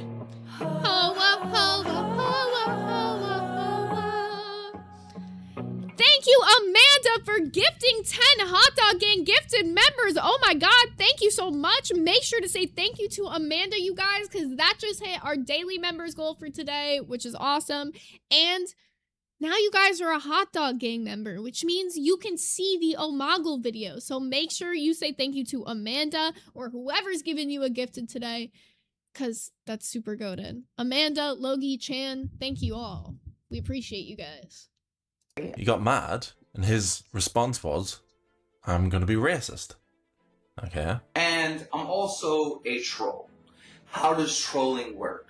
Trolling is trying to annoy or piss somebody off to get a reaction. If that reaction works, then you stick with it. Why does he do this thing where it's like, yeah, I'm going to sit down and make this apology video, but instead of actually apologizing for anything at all, I'm just going to give a million reasons for why I did that thing and just like kind of come off like more of a dick than if I just wouldn't have made this video at all? Am I crazy? Or is that what I'm seeing? He thought being racist might upset the guy. So that's what he went with. That was his first thought. I'm upset, I'm angry. I want to get back at this guy. Racism.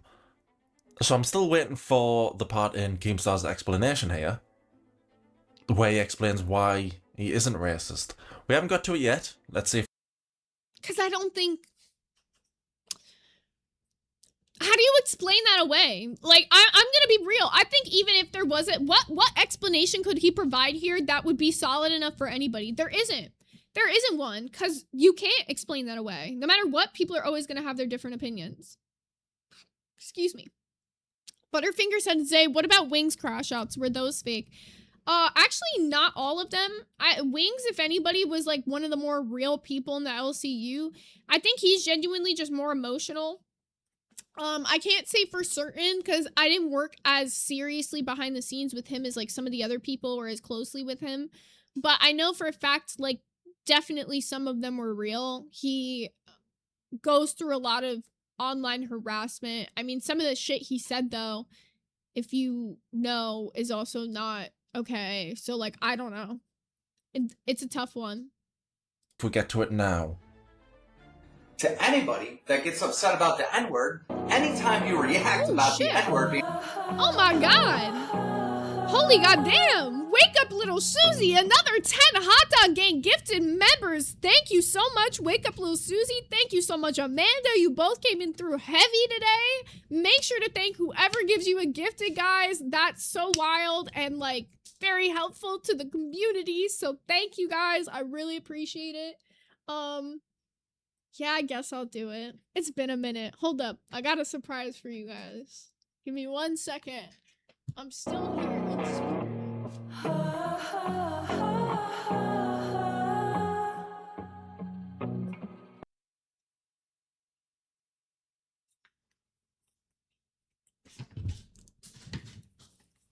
Oh shit. Another one while I stood up. Mary Beth came in with the 10 Hot Dog Gang gifted members. Yeah. What'd you say? He said perfect moment for the... Yeah. My weenie's a little wrinkled. My weenie might be a little wrinkled, but we're here. Dude, for this many members, I had to put the suit on. Y'all are going crazy today. Thank you so much. Yeah, 30 members total. Goddamn, that's what I'm saying. Thank you guys. That's actually crazy. Plus Logie's 5 from earlier. Plus Chan's 1 from earlier. So that's 36 in total today. You guys are going nuts. So thank you. I love you guys. We gotta hit a second mustard. Mustard on a beat. Thank you guys so much, bro. Oh my God, this has been a crazy day. All right, let's keep going. We'll just finish the stream in the hot dog suit. Fuck it. You're like, oh my God, that's so horrible. You can't do that. So racist. You're giving power to that word. Now that word has even more power, and people are going to use it. Are you silly dumb or what? I hate when people bring up this ignorant argument about like giving power to the word that's like already inherently had the power given behind it of racism. Just because you weren't alive in that era doesn't mean that that word didn't already have the power behind it. Like, what is he on about here? Crazy. Barely Functional said, can we get a little Zay in a hot dog suit emote? I could probably get that cooking. Holy goddamn! Holy goddamn! We got Trolling Pop-Tart with a 20 bomb! A 20 hot dog get gifted members! Goddamn, was it a mustard on a beat? Oh! Yeah! We gotta double the mustard! Mustard on a beat! You guys are crazy today! Make sure to thank whoever gifted you! Holy shit, guys! Thank you, thank you, thank you! This is wild. Very appreciative while I'm moving. This is... Yeah, thank you. Yo, all those new little wieners. Welcome to the gang. Thank you guys so much. Holy shit. For racism. People are going to use that word for racism. Yes, people are. All fucking righteous fucking Like you did! Clock it, Snowflake! Just type in the chat, Alex is a stupid. He's using that word, but you shouldn't be offended by it because you give power to it, and other people will use it for racism, like he did. So you shouldn't care that he spoke like that and said that word. You shouldn't care. You don't understand. By getting butthurt about something, you give power to what?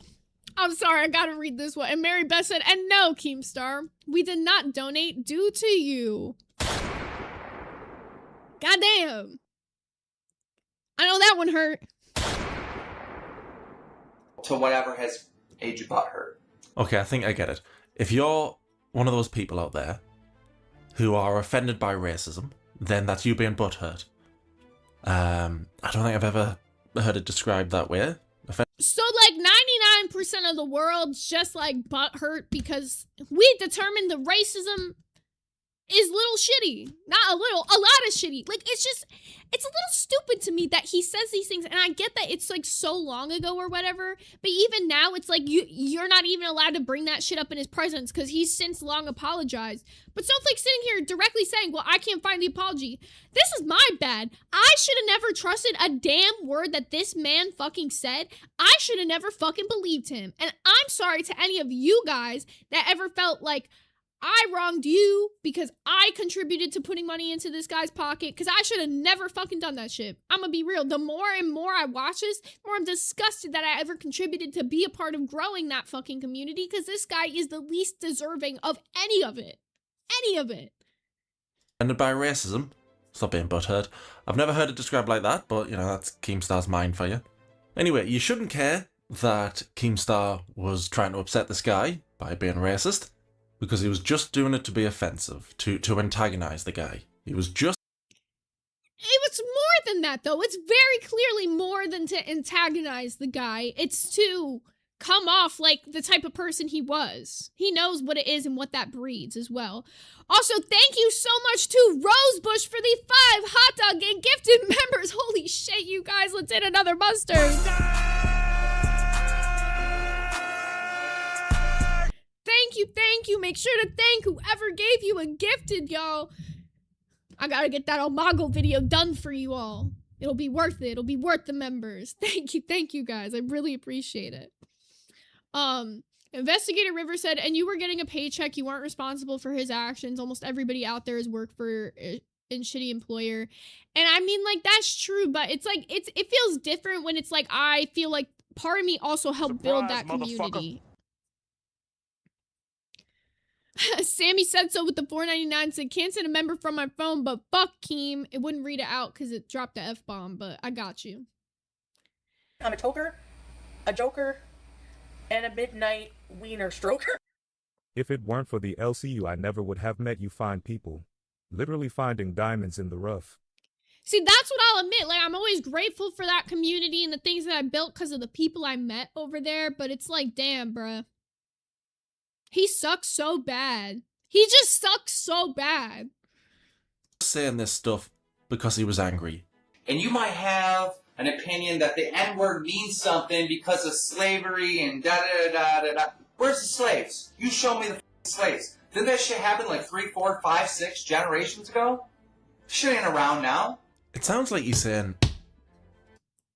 Racism isn't around now. What?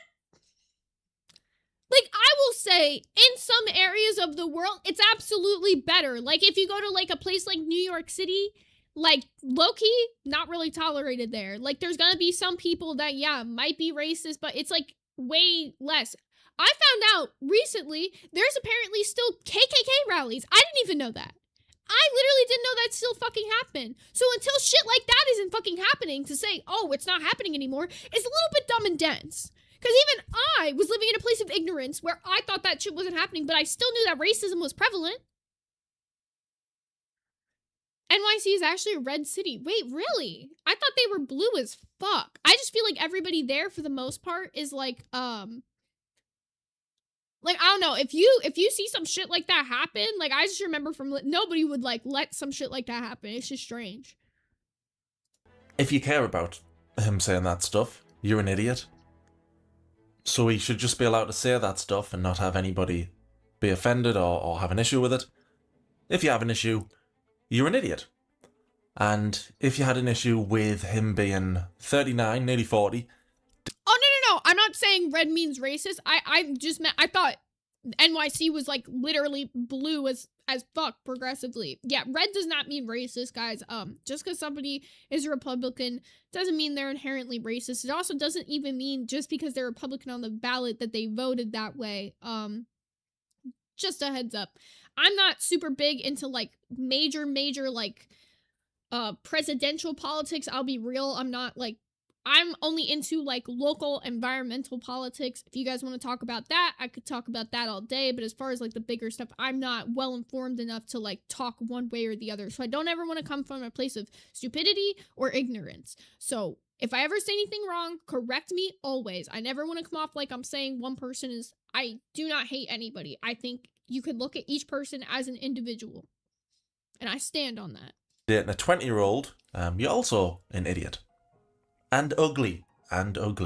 People on Twitter, I see a couple tweets coming in. They're like, ew, that's disgusting. I click on the profile and I look at this and it's like very unattractive females have a problem with my relationship. Why is that? Please explain that to me. I can explain it. He made it up in his bald head. He's trying to gaslight the audience. He's trying to gaslight. I don't think, like, realistically, I don't think it's, like, people that have a problem, like, with your relationship inherently. It's more of, like, okay, yeah, you have to realize you are an older guy in a huge age gap relationship, and it feels like there, of course, is going to be some sense of control, especially, she's started off as his assistant. Getting to thinking you shouldn't have an issue with it because only the ugly people have an issue with it. There's no issue here. Every normal person, totally fine with it. It's only the ugly ones. But no, lots of people obviously had an issue with him dating somebody half his age. This is what he sent me, knowing that we were about to talk about his new daughter, girlfriend. Oh, he's angry. I didn't even say anything yet. Box me, bitch. I'm sorry, that actually gave me, like, the biggest ick I've ever seen, bro. I don't think that H3 could box either, but I'm just saying, like, old men threatening to box when you know that they're gonna be, like, gassed in 2 seconds in the ring. I don't want to see your beer gut and your man titties flying around. Bro, you have the mentality of an 18-year-old. It's obvious by the people you're dating. I don't know anything about her, but I'm not going after her at all. I was never going to criticize her or say anything bad about her. This is just about a 39-year-old creep preying on a young girl. If I have to pick size, I will always go against Keemstar. He's the worst person that is and will ever exist on YouTube. Yeah, Keemstar challenged Ethan Klein to a boxing match. I don't believe that's a real call out. Look, enough is enough, okay? You're old, okay? I'm old. We're old. Both of us are completely out of shape, all right? But there's one thing that's in common with us. We're both petty and we're both revengeful. And this is never gonna end. You know it and I know it. We're gonna hate each other until the end of time. Let's turn this into something good, okay? Let's get in shape and let's get in a goddamn ring. We'll probably... I don't know why this feels so desperate, even the way in his voice. He's like, I need this for my content. Please, Ethan, please. I'm so washed up at this point. If you don't give me the motivation to get in shape, I don't know if I ever will, man. My titties are starting to sag to the ground, and I'm looking like Mr. Krabs without his shell, and each make $5 million each by doing this. Let's get in the ring. I just want to hit you so bad. But guys, if you want to see... I want to see Keemstar throw a punch. Why do I feel like I'm not saying I got the perfect, like, stance. I'm not, like, 100% the best fighter. But why do I feel like Keemstar can't throw a punch for shit? A Keemstar versus H3H3 boxing match. Retweet the out of this. Ethan, man the up. Let's get in the ring. Let's settle this like men. It felt too forced. It felt like he was trying too hard. And the main reason I wasn't buying it is because you can't have a boxing match with your hat on. So Right. Keemstar's calling out Ethan Klein, but he knows you can't have your hat on when you're boxing. Nah, Snowflake, you missed an integral part of this. He doesn't always wear a hat. He could wear a bandana. He's gonna just tie a bandana to his head. It'll be fine. They'll let it slide. And we know Keemstar is absolutely terrified of the world seeing his bald head. So no, I don't believe it was a real call out. He's not going to show his bald head off under the lights of an arena. The real reason he wouldn't actually do this fight is because I just feel like he just knows he's not going to win a fight. Like, I maybe against H3 would be his only chance, which is why he'd do it, maybe. But, like, I just realistically don't think he would try to fight because he knows he can't win one. He'd rather make other people fight for him, you know? He was just trying to come across as a tough guy, and Yeah, it didn't work. always. We know he is a coward, so that's what it felt like. It felt like a coward trying to show how brave they are. But he is a coward. He's a bully. All bullies are cowards. And he doesn't care who he bullies. He'll go after anybody. What I took offense to was when Keemstar attacked my children. Oh. So I would watch live with my viewers. Well, one day my dog sat down next to Colin, and Colin looked over at his penis. I think he even moved fur that was right next to it or something. I need to give some context here. Woody's son, I believe it's like high functioning autism or something along the sorts. He's got something where like Woody is basically Woody, for those of you guys who don't know, is on the PKA podcast. I've actually watched that podcast for a couple years. I don't watch it very consistently, but he'll throw it on every now and then, and I'll see it on the TV. So I've actually know this very well. So, when he's talking about this situation with his son, keep in mind, like, this is like somebody he's explained, like, he's gonna have to like live with him for like his whole life. He's basically like his caretaker. So no one should be commenting on like this, and especially in the way like it is. So this situation, I remember hearing about it, pissed me the fuck off. Something like that. And it was live. So we took down the vlog and, didn't made it so no one could see it. But Keemstar got a hold of it. And Keemstar tweeted it out to like his 250,000, 500,000 Twitter followers 13 times over the weekend. Chandon Yan asked in the chat, Wings used to be on PKA. Yeah, the original cast of PKA was Wings, Woody, and I think it was some other guy before it was even, what's his name? Kyle. I think there was some other guy. I can't remember, but I know Wings was on like one of the original castings. Yeah, and he didn't just say like, look, Colin almost touched a dog penis. He said, look, Colin's jerking off a dog. Yeah. And Colin is like 8 years old, special needs kid at this point. Oh yeah, FPS Russia. Yeah. He is original. My bad. Thank you. Keemstar going after a kid. I didn't expect to find that. I knew there'd be bad stuff. I did part 1 and I was finding bits here. I knew I'd be uncovering some bad stuff, but him going after a kid, didn't expect that one. His explanation, what was his explanation? And like even worse, knowing that it's like I'm pretty sure it's high functioning, like not like high functioning, but like some sort of level of like autism. Like he's like I think calling it a disability is not the wrong term. I just don't want to use the wrong term.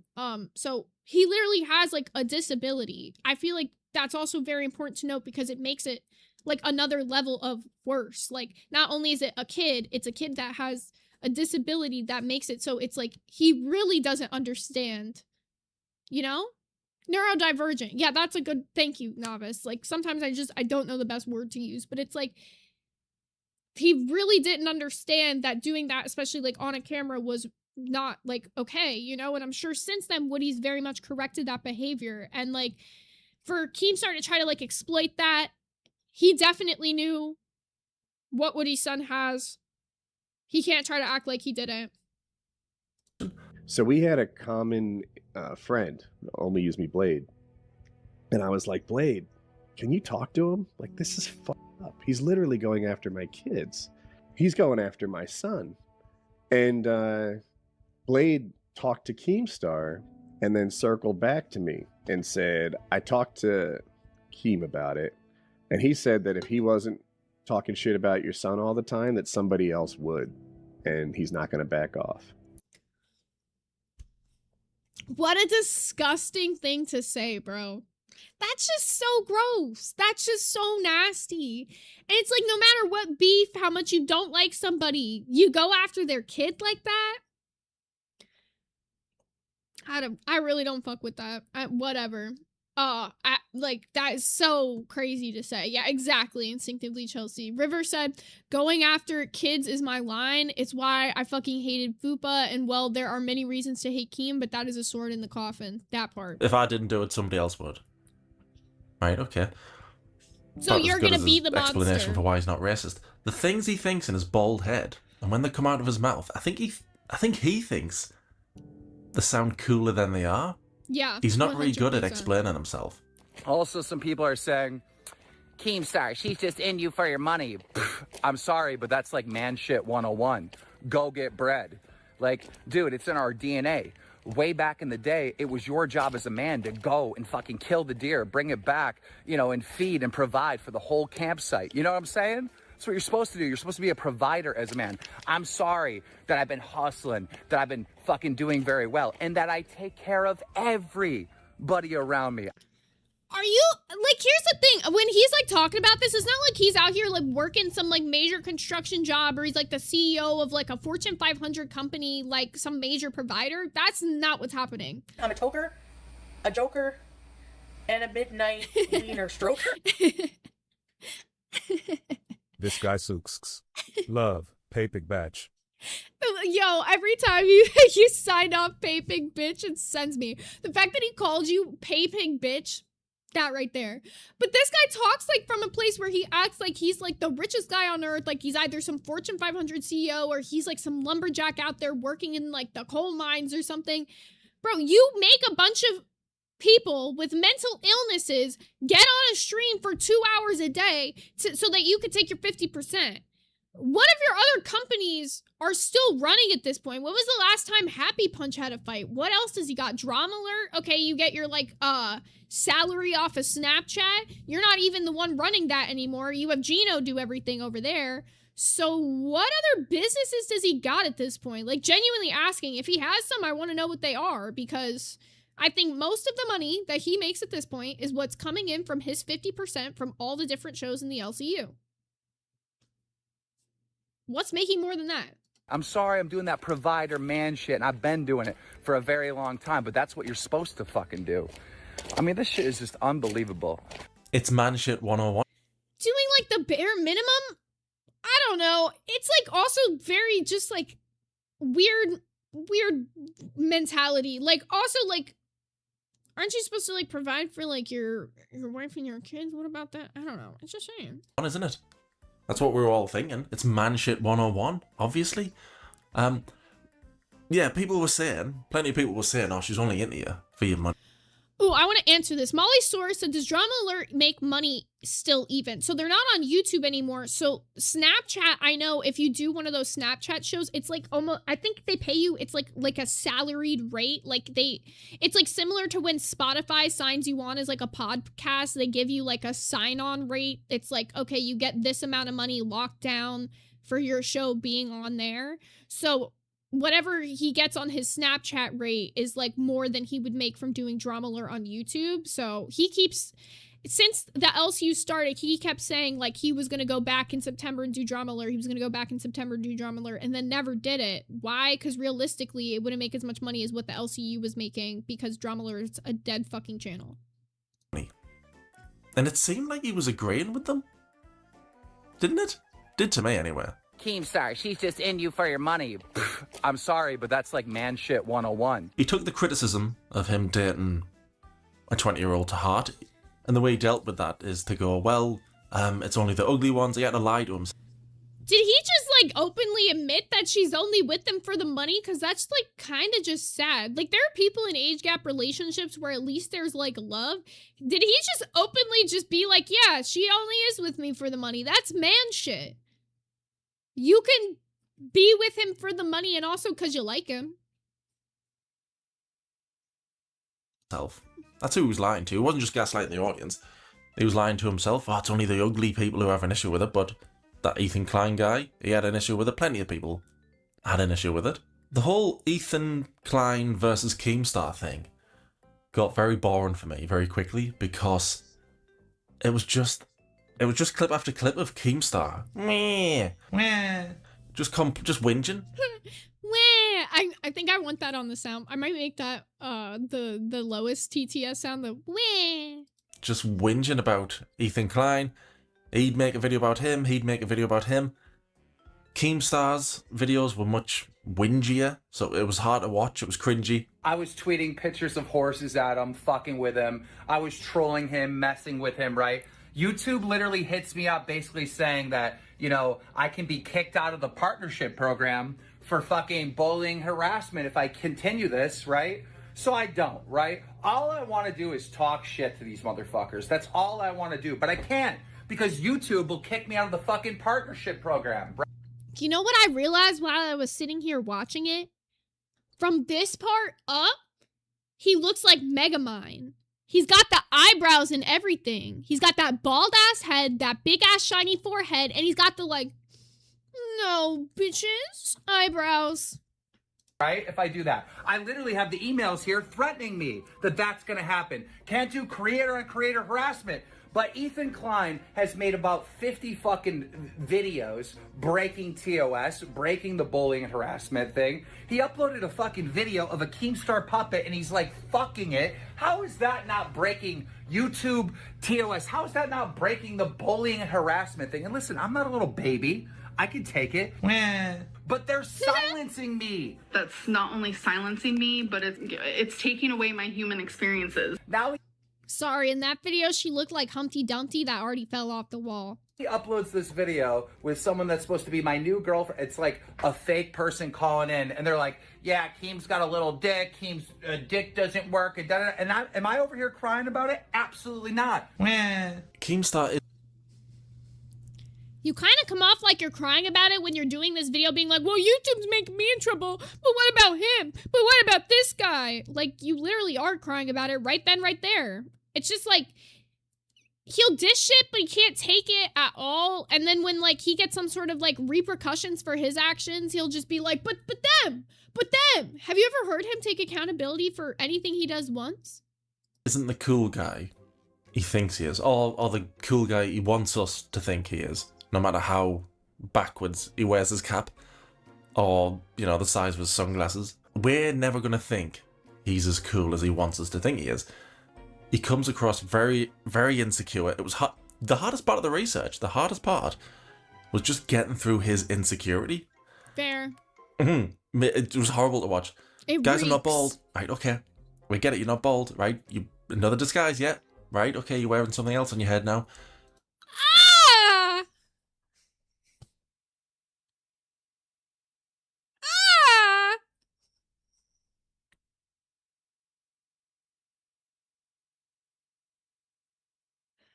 That was the hardest part.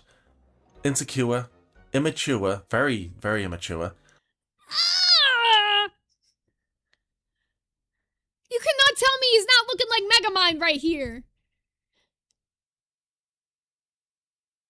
Oh, man.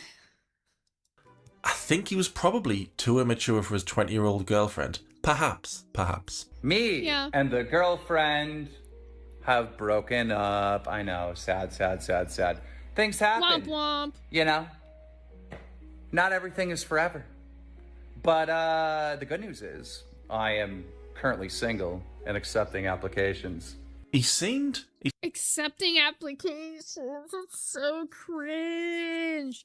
Because I know for a fact Keemstar is definitely the guy when like drama alert situations happen and he's like, guys, never date your fans. You should never date a fan. He seemed upset in that clip I just showed you. He seemed upset. It seemed like he had tears in his eyes, or he was about to. He seemed upset, but because, you know, man shit 101. Man shit 101. He thinks, well, I can't show that I'm hurt by this. And he'd been posting about his 20-year-old girlfriend all over the place. Pictures here, posts. Posting quite a lot. A lot. And then it just ended, and then he just came on air going, I'm not bothered. Currently single and accept. Let's be real. She found a man her age. Surprise, motherfucker. We got Chanzanian with the 2 said JF Garipi is also accepting application. Who the hell is that? But all I want to say, on the topic of his girlfriends looking for men their own age, y'all ever wondered why Brantley was always getting banned from the Discord? Accepting applications. Even I can tell he's bothered. If I can tell he's bothered, you can tell he's bothered. But it's that man thing of him. Don't even care. I'm already dating other people. Better people. Huh. I'm talking to 2 law students. I'm talking to a scientist. I got a date this weekend with a scientist. Deadass. And last night... D-Rock said because she's drunk and messy. More like drunk and flirty. A girl hit me up who... She's okay. But you know what's got me really interested? She goes to Yale. She's like, you want to tour the campus? Yes, I do. Yale? Yo, where my Harvard girls at? Does he not realize Yale and Harvard are 2 different colleges? Also, this creepy old man's like, yeah, I gotta get me on that college campus. Yeah, he was obviously hurt by it. But again, man shit 101. He's got this weird thing of, men, we can't show emotion. We can't cry at Toy Story 3. Cried my eyes out, even on the rewatch. He's got that thing of men can't show emotion. He thinks it's a weakness. I wonder what else Keemstar thinks is a weakness. Everything. Also, you're right, Mary Beth, on that. Spooky Pookster said, does he use the same shaky fibers Foodie uses for the beard? He definitely uses some just for men's bullshit. For your information, everyone gets depressed. Okay, good start. Yeah, everybody struggles. What's the next part saying, Keemstar? Only the weak let it define them. He's tweeting this at somebody and he says, you are weak. If you want to be left alone, here's a block. So Mr. Snowflake said, I did not give you permission to react to this. Oh no. Am I getting bullied? Am I getting shut down? Am I getting copywritten? Oh no. But hey, good to see you. Dude, you seeing you roast the shit out of this man. Beautiful. Beautiful. Keemstar thinks if you struggle from depression, if it takes a hold of you, that means you're a weak person.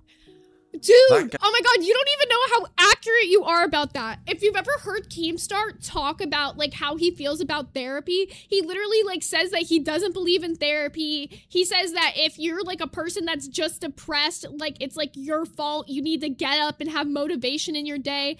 I don't know if any of you guys were like in the Discord server back when that whole like crazy Kalo moment happened and he got on the live stage with Kalo and he's like, yeah, you just need to find some like something to do in your life or like whatever the fuck. And it was just the weirdest like motivational speech I've ever heard. And it's like, okay, bro.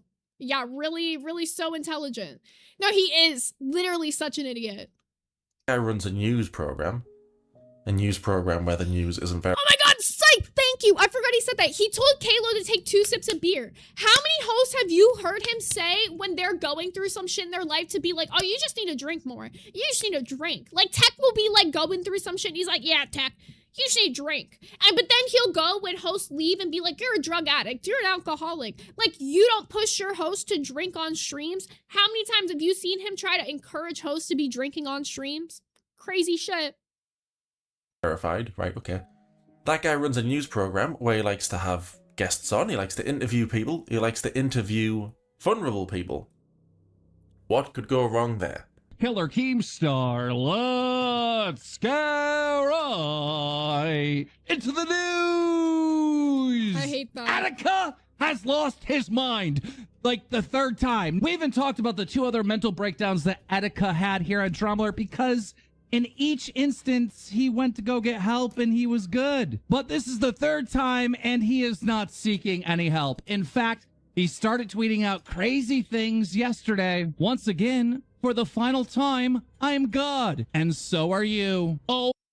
I'm gonna try my hardest to keep my composure for this particular section of the video. And if you don't know much about this situation, I appreciate Snowflake very much so, and thank you, because you're still in the chat, once again, for your coverage of this and the way that you covered it, because I knew about this situation to some extent. This particular part of it is so sickening when you know it's a very fucking hard watch. The fact that somebody would do this, and just the cadence in his voice right now and the way he's talking about this, bro, this is something he's gonna have to answer to somebody much higher than us for, so. Oh my God. Wait, I'm God. I'm God. He's God. We're all God. Before researching part 2, I'd heard that Attica was on a show and Keemstar said something stupid. That's what I heard. That's what I was expecting this to be. We're going to build up part 2 to that. That's all I thought it was going to be. That moment, that 10, 20 seconds, where Keemstar says something stupid to somebody he shouldn't be saying that stuff to. That's what I thought it was going to be. But doing the research, there's a lot more. Molly Sora said, doesn't he claim to be Christian, or am I making that up? And I remember there was a time when there was like a joke that we had on Nerds about like, there was like a Sunday service stream that started, and at first like he had like some sort of like issue or problem with that or whatever. So he's such like a diehard like Christian or whatever. But this. Remember that, like, this shit pisses me off so much watching this. Because even like Snowflake said in the chat, like, he didn't realize it was this bad. I didn't realize it was this bad. Like, the way he downplays things when he tells you, like, things that happen, like, he won't deny that these things happen, but he'll downplay it in a way that makes it seem extremely less bad than what actually happened. And I'll check Discord in a sec. Thank you, Molly. Attica! So there you have it. That was the end of that. They took Attica to the mental hospital, but only a few hours later, he was released and wanted to talk. I jumped in his DMs and set up this interview, and let me just tell you, things got crazy. So Attica gets released from a mental hospital. Keemstar's dying to get him on the show. This'll be great tea. This'll be great drama. Can I just, I have to pause and say, this is just, like, really tells you, like, kind of who he is as a person, because I'm gonna be real. Hosts will step away for, like, mental situations or whatever, and as soon as they're back, the first thing is he's like, oh, they gotta get on a show, do an interview. He's the same fucking person now. He has not changed. Don't, like, think watching this, oh, well, this is, like, old, and he might be different now, and he's learned from this. Nope. I promise you he hasn't. The internet's gonna love it. People warned him not to do that, and Keemstar responded in a very Keemstar way, with stupidity. Keemstar tweets, you want an interview with Attica. And he says, leave him alone, give him time to rest, suck a dick.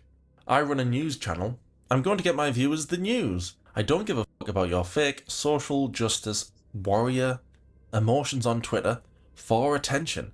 Yeah, Keemstar thinks all those people who were concerned about Attica were faking it. Were so That part. It's like, God forbid people are just saying, you know, maybe give him some time. A week? Keem couldn't give him a day. He's like, the second he's out, the first thing he's got to do is do that shit. And I understand. This reminds me, if you guys have ever seen the movie Nightcrawler, it's about this guy. I won't like spoil the whole movie because I really do encourage you guys to watch it. But it's about this guy who he sees like news reporters and like how much they get paid for like going to scenes, and he goes and does like more and more fucked up things to try to be like the first person at a crime scene so that he can like film it and get the money for it.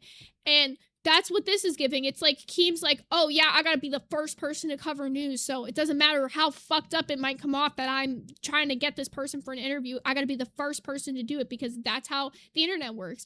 And it is kind of like a dog-eat-dog world when it comes to like commentary and news coverage in the YouTube sphere. I mean, like for example with Girl World, if you're not like one of the first people to cover shit, people might not go to your channel to see your reaction about it. But it doesn't mean that you need to stoop to immoral levels of low to try to get to be the first person to get a story. social justice warriors. They're just doing it to go, look at how amazing I am. Everybody, look at this. I'm concerned about another human being. It doesn't even register in his bald head that there might be something worth being concerned about. It doesn't even go in. He definitely shouldn't be talking to anybody who is struggling in any way, is vulnerable in any way. Keemstar isn't the guy to be talking to that person. The drug companies invent all these illnesses so they could sell drugs to morons. He'll say this all the time. Social anxiety 100% is a fake invented illness. So they can sell you drugs and make millions. Stop being weak. Society is literally going to die if you keep this bullshit up. Now, I'll sit here and say, do I believe to some extent that, like, Big Pharma is fucked up? Yes. Do I believe this total conspiracy theory, nonsensical bullshit that every person out there who's been diagnosed with something and has medication to help them live their regular life is just being sold like a placebo by Big Pharma? Fuck no.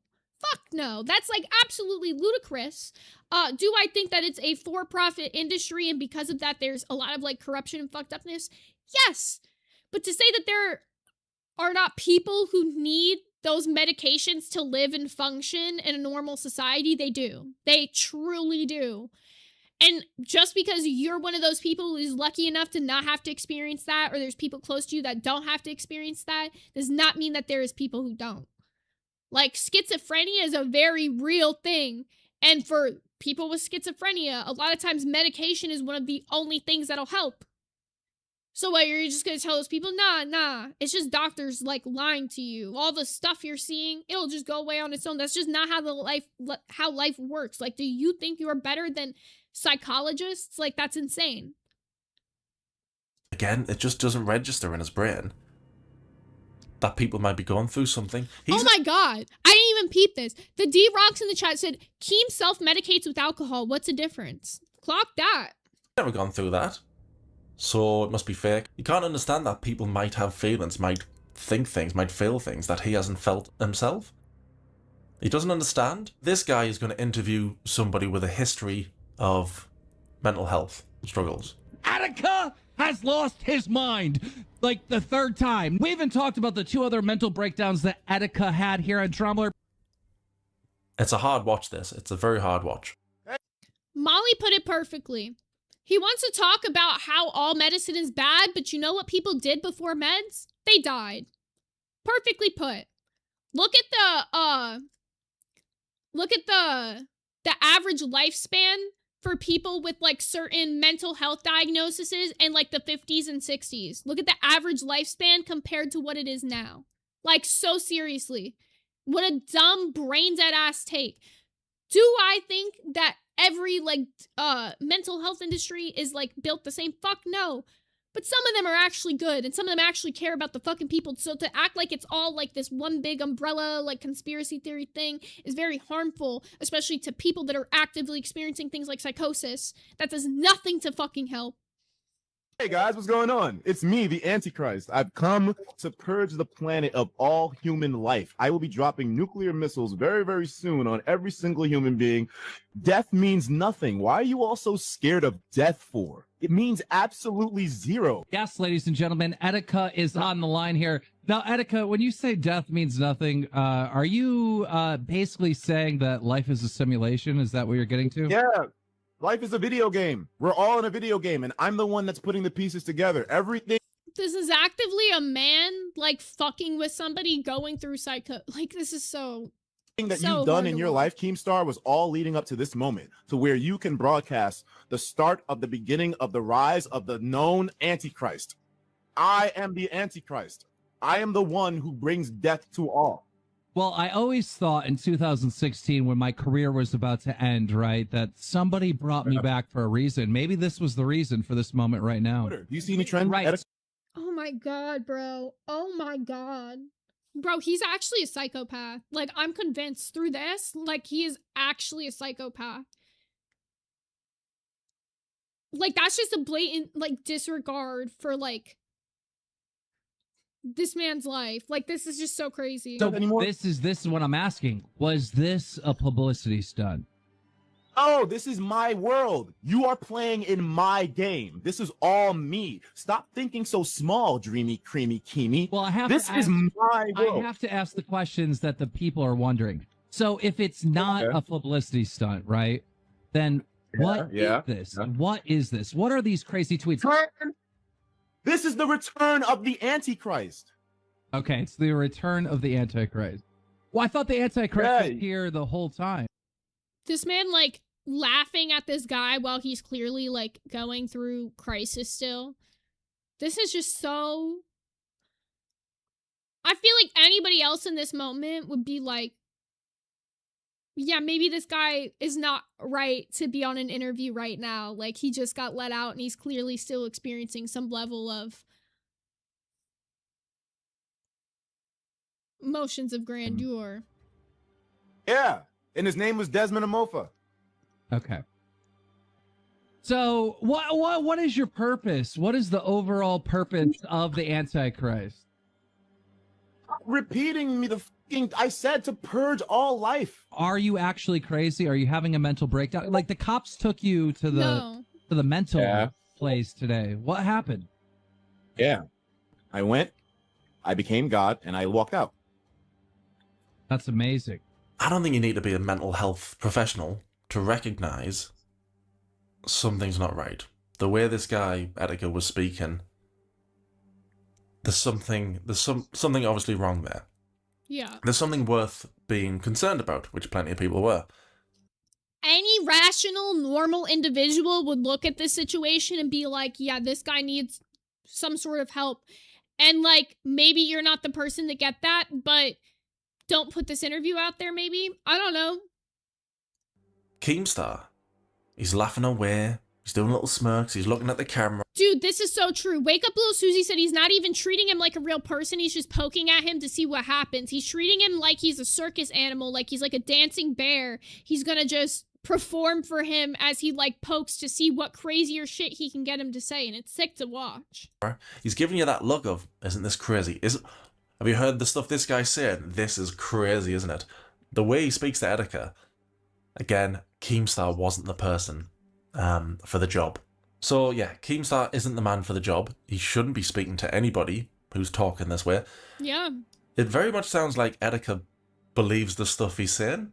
100%. He's on Keemstar's show, and it sounds like he really believes what he's saying. I went, I became God, and I walked out. That's amazing. Keemstar obviously doesn't believe the stuff Etika is saying, but he must be able to tell Etika believes it. The way he's talking, he believes it. Yeah. So why Keemstar said this next thing, I still don't get. Baffles me. Don't get it. There are no coincidences in my world. Because everything happens for a reason. Because it's all planned. It's all been pre-designed. Simulation. It's all predestined, Keemstar. Everything you've done up until this point. But the scariest thing about thinking that the world is a simulation and it's predestined and all that is then there's no reason to live. Why not? You fear death.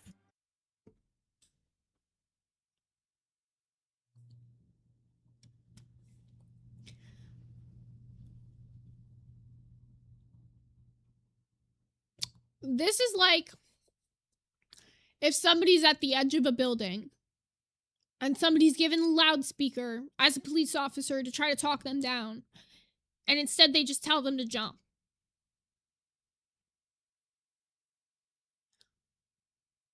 Where in your head would you ever, like... Well, that's what I'm saying. It's scary, because if you really think about it, then why live? Just jump off a cliff. If it's just a simulation, who cares? You know, or you should know, or you should think there's a possibility that he really believes this. It's not a possibility. Like, it's not even that it should be a possibility. The way you're talking to him, and as you're, like, amping him up and adding to the delusions he's experiencing, he clearly is getting more and more riled up, more passionate. What are you, like, are you not seeing a problem in your behavior? So if there's a guy telling you that, yeah, what is the point in life? Don't say to that person, why not just jump off a cliff? Yeah? What? I knew he says something bad. I knew he said something like that. But with all the build-up and watching Etika on the news show, the build-up to Keemstar saying that little bit there blew me mind how stupid Keemstar was. Amazingly stupid. It's beyond stupid. It's, like, actively harmful. That's just the best way to put it. It's, like, blatant disregard for somebody's well-being. Probably the stupidest person I've ever seen on the internet. I can't think of anybody worse. To speak to somebody who's going through anything. He even starts to argue with Etika because he gets his ego hurt. There's a guy there struggling, and you're gonna argue with him because you got your ego hurt. I've been on this platform and I've tried my best to not step on any toes. I've always tried my best to consider other people. I don't want to hurt anybody. I never wanted to. I always shied away from whenever people would make fun of people. And it just felt bad. It's like, why would you tear that person down? Be nice to people. I know I always thought I was weird because why would I never want to jump to hurting someone? I always just wanted to make content and have fun. And I realize now. You can crack jokes about people and still have fun. It's not being mean. Yeah, but you're mean about it. You know, you're mean about it. You're God, this is so hard to watch. mean about it. Sometimes you're heartless. Sometimes I am mean about it, but it's still funny. Yes, that's still it. funny. That's it's still funny. It is funny though. What's funny about just, like, being a bully to people on the internet? I've never really understood that, to be honest. I mean, if that's the only humor he can deliver because he's extremely unfunny otherwise, sure. Look, I do dark humor and I don't kill people like you do sometimes. You killed that old man by calling him a pedophile. I've never done anything Get out of here. Get out of here. That's ridiculous. Listen, shut up. We shut got up. a story. I'm shut not up. going to shut up. I'm not going to shut up. We got a story wrong for about 45 minutes. The video was taken down. I offered the guy 20 grand. I know the spot. Shut up. I know the guy. 20 grand. I'm not shutting up. I'm not shutting up. I'm not shutting up. I did everything I could to make it right with that dude. I'm not shutting up. You didn't, though. You actively could have researched the situation when you made the accusation. You did everything wrong, and then after the fact tried to act like you did everything right. That's crazy as fuck.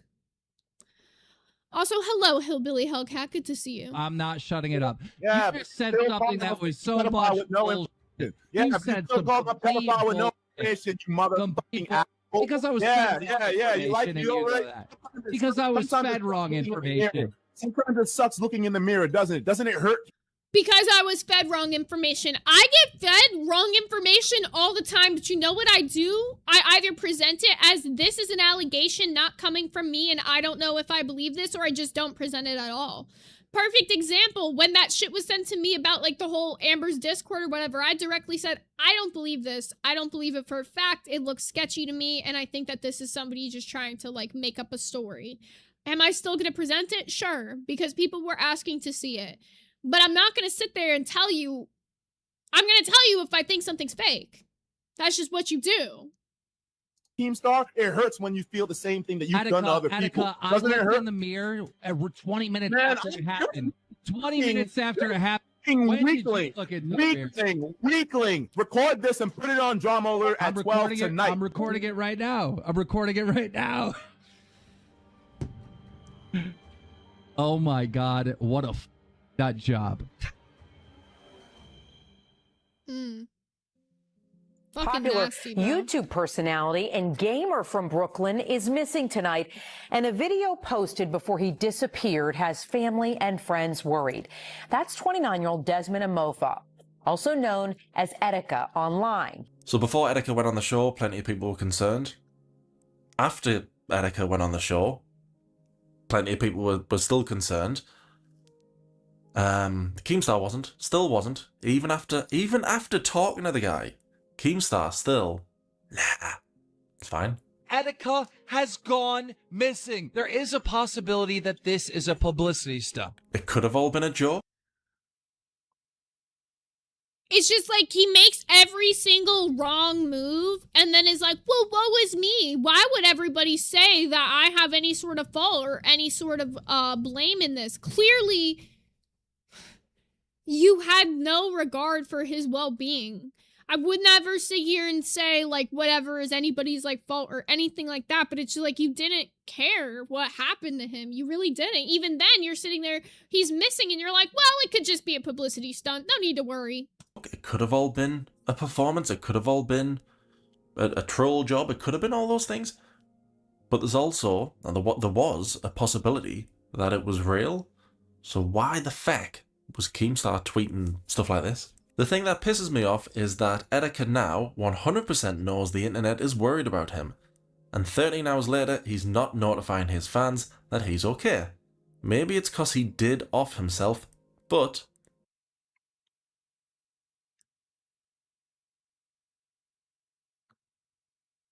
Are we gonna act like...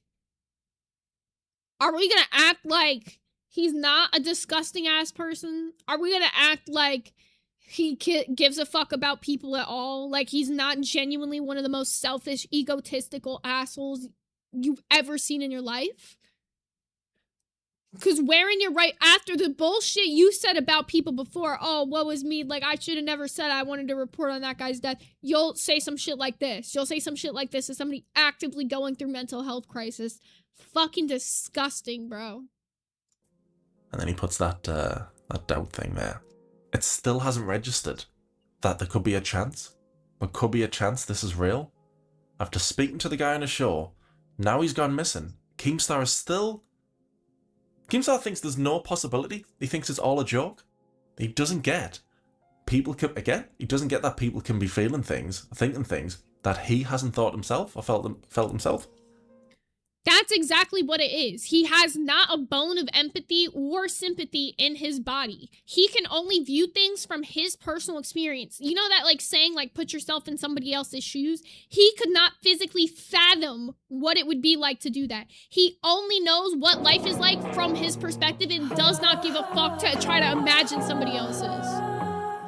Thank you so much, Wake Up Little Susie, for the 10 hot dog getting gifted memberships. Thank you, thank you. Make sure to say thank you to Little Susie, and we'll hit a mustard for that.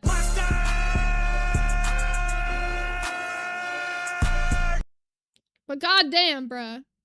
That shit is so actually sickening. So, like, you can't claim to care about anybody if you cannot have a single bit of empathy for somebody going through this. So he just tweets that? Nah, be fine. What does he say? The thing that pisses me off? He's pissed off with Etika? People are concerned going, that show, that Drama Alert show was bad. And now he's missing. This is really bad.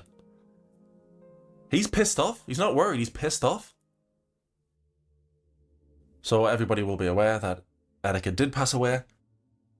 And I was thinking, right, knowing what Keemstar's like, he's gonna do a tweet, he's gonna post a video, and I'm gonna watch it or read the tweet and go, you fucking idiot. And that's what happened. There's been some really scummy people that are taking a clip from the interview I did with Etika, where I'm giving warnings of simulation theory and going down that rabbit hole. And This is the bullshit he does. This is the framing of stories and narratives that he'll try to push. We all saw the clip talking about simulation theory. No, this guy was actively going through a mental health crisis and you were pushing and poking at him to be your dancing bear for that episode so you could have a viral clip. That's really what it was. Don't try to act like you were doing you told this guy, well, if that's really what you're feeling, why don't you just do it, basically? No, that's not the words you said, but to sum it up, they're trying to spin a narrative that I told Attica to jump off a cliff, which couldn't be farther from the truth. So what about this clip right here where you say, if this is what you're experiencing, then what's the point?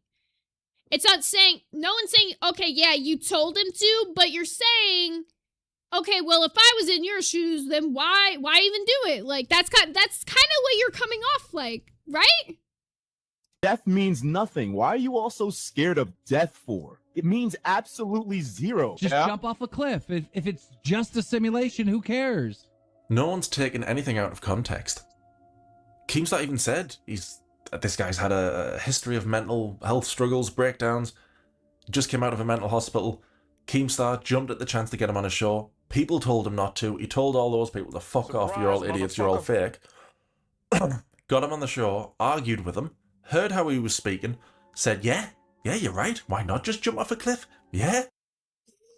Chandon Yan with the 2 said, is this what Phantom meant when he said heart of gold? I mean, they're all just gonna fucking sweep for him because he fucking pays their checks. That's really what it is. They don't give a fuck. Just jump off a cliff. If it's just a simulation, who cares? So no one's taken anything out of context.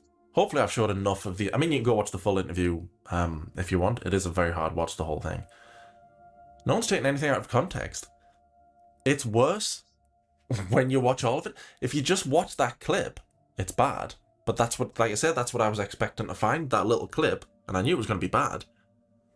But when you add it to everything else, when you add the rest of it, context, it's worse. Exactly. So fucking perfectly put, because he tries to downplay these situations and be like, no, this is what I was really doing. We can see the fucking context, and what you really did is exactly what people are trying to fucking say. You could have just seen that this man was going through crisis and left it at that and not fucking put this interview out there.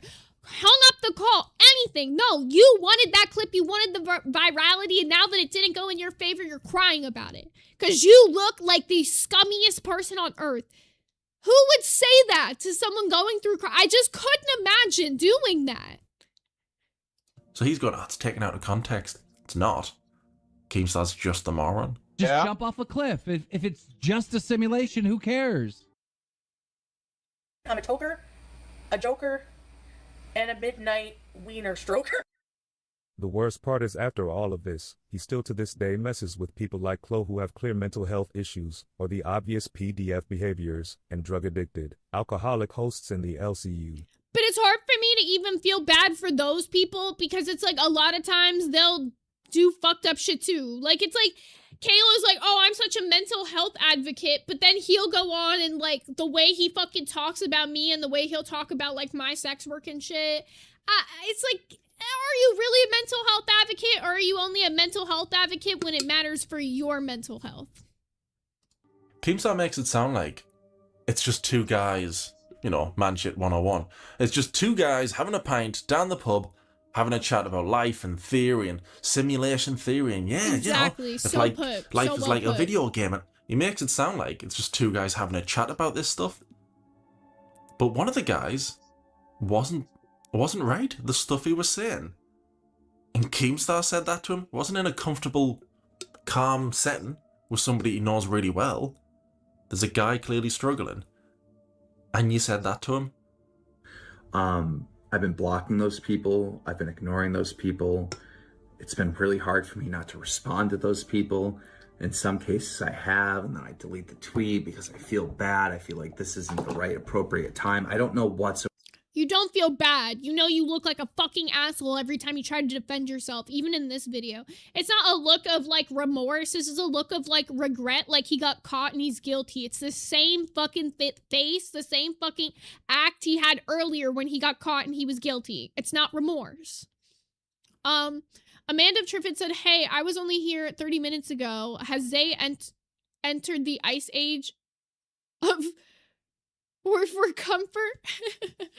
Hot dog suit, you know? Gotta mustard it up for hot dog gang. Appropriate. I don't know what's respectful. I don't know how to deal with this situation because the way I perceived Etika and everything that was going on was not the way the public did. Now he's taking it seriously. It wasn't before. What is your purpose? What is the overall purpose of the Antichrist? Stop repeating me I said to purge all life. Did he apologize to everyone who said, there's an issue here, don't get... No. He told those people to fuck off. He did what he did in the interview. And now he's taking it seriously. Now he's taking it seriously. He wasn't taking it seriously when he was posting that LA Noir meme thing, doubt thing. But I'm gonna be real, I don't even think he's taking it seriously. It's like literally like a kid gets caught doing something bad and they don't actually feel bad that they did the bad thing. They're just mad they got caught. That's really what it is. It's like toddler mentality. Like, he can't actually feel remorse for his actions because he'd have to realize he did something wrong. And you know he doesn't think he did something wrong because even now, when he's explaining the situation, he's giving if, ands, or buts for about it, like why he did it. When you're apologizing and taking accountability for something, you don't give reasons for why you did it. It doesn't matter. Nobody cares about that. You take accountability and you say, I fucked up. You have to attempt to move better moving forward. You could say you're going to, but it doesn't matter. People need to see your actions and you doing better. That's that. Let's talk your shit, Crystal. Thing. It wasn't taken seriously when he told everyone to fuck off, you're all fake.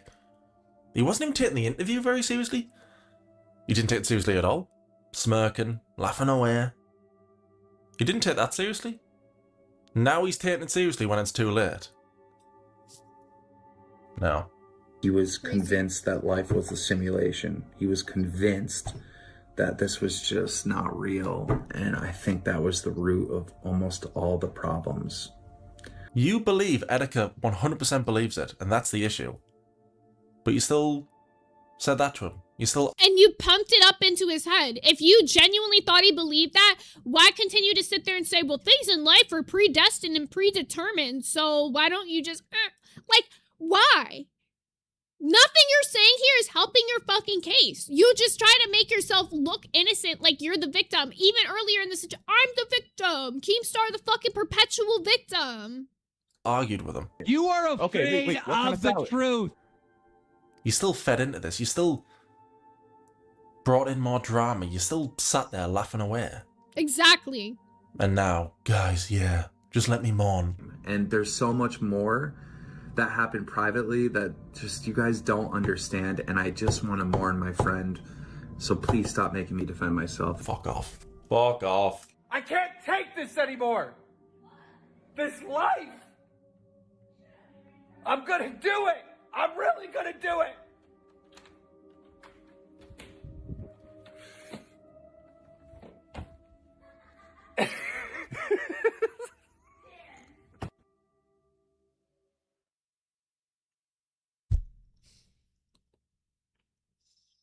I don't feel bad for whatever happens to you. I'm gonna be real. I really don't feel bad for whatever happens to him.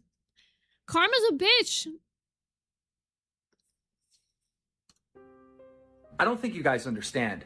Like, I'm literally at a breaking point. I'm so sick of being accused of fake shit that I don't do, and it's happened my entire career. He's tired of being accused of stuff he didn't do. He's accused multiple people of being a PDF without proof. He can do that. He can accuse people without proof, but if anybody does it to him, wah. I had Leafy making fucking multiple videos with bullshit, fake stuff. Grade A, under A, making fake stuff. Just story after story, just all complete fucking bullshit about me. I got so much hate back then. You can for real dish it, but not take it in the fucking slightest. In the fucking slightest, bro. It's so funny, too, because he always wants to sit there and talk about how other people are, like, thin-skinned and can't take shit, bro. You can't take it because nobody can even bring up your past to you in your own universe without you threatening to fire them, huh? And people give me credit for being strong. And I must have to say, I'm a strong Well, it's taken its goddamn toll. I swear. Like, I'm at my breaking point. Early 2020, we got H3H3 literally blaming me for killing Etika, all right? Which is bullshit. To this day, people still play that clip out of context where I'm literally warning Etika about simulation theory. Like, because if you really believe that life isn't real, then you have no reason to live. Like, That's not even what you said. You said if you really believe that, then why don't you just do it? That's basically what you said. You didn't say, you said, why don't you just yourself? I'm not gonna say that. But that's what you fucking said. You did not have a single bit of regard for this man's life or what he was going through. You knew he believed it and you told him, well, if you believe it, then what's the point? You didn't tell him, well, going down that path is gonna lead you to thinking what's the point. You said, if you believe that, what's the point? You pushed it and you kept pushing. And you knew where he was at mentally. People are gonna forever blame you, and you're gonna have to sit in that, and you're gonna have to go to bed every night thinking about that. And people are never gonna let you fucking forget it, and you shouldn't have to. Because even the jokes you made after the fact, the shit you said after the fact, the little bit of blame that you pushed off of yourself after the fact, I don't know, you deserve it, bro. I really hope that this haunts your dreams for the rest of your life. That's literally what we're talking about. And he tried to pin a fucking murder on me. He took all these different clips out of context and then invented a fake narrative around it, just like fucking Pyro, to send hate to my channel. He's still, to this day, trying to get my YouTube channel shut down. Like, I'm just so sick of the fake stuff. He can troll other people. He can go after people. He can share some guy's wife's phone number because he doesn't like the guy. This is his wife's phone number. He can do all that. He can try and destroy someone's life. When you're... But if you criticize him, you're in the wrong. He's the victim. He could do the most heinous shit to other people, but if you criticize him, you're in the wrong. Kid is in foster care. Let him. You'll realize that you've been trolled. He can try and do all this stuff. He can troll them. He can try and ruin someone's life. But when people do that type of stuff to him, this is not okay, guys. And he said that if he wasn't talking shit about your son all the time, that somebody else would. And he's making videos like we're meant to sympathize with him. You do the same shit, guys. This is unfair. Look what's happening. I'm getting a taste of my own medicine. Aye. What do you want? What do you want from me? And then over the last, 6 weeks here on Twitter, I got these Minecraft stan motherfuckers just constantly making up shit. Keemstar's racist. All fucking righteous fucking I run this world. You're black, you're my slave. This dude is so embarrassed that he's black because he knows he's a fucking second-class citizen. Can you just stop making up fake shit about me, alright? Just leave me the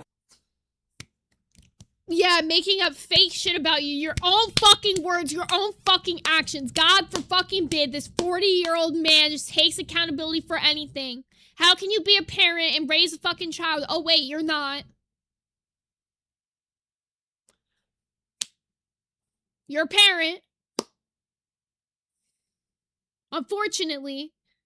fuck alone. Stop making up fake shit about me. Yeah, that's a good one. He's upset people are sending hate his way on his YouTube channel.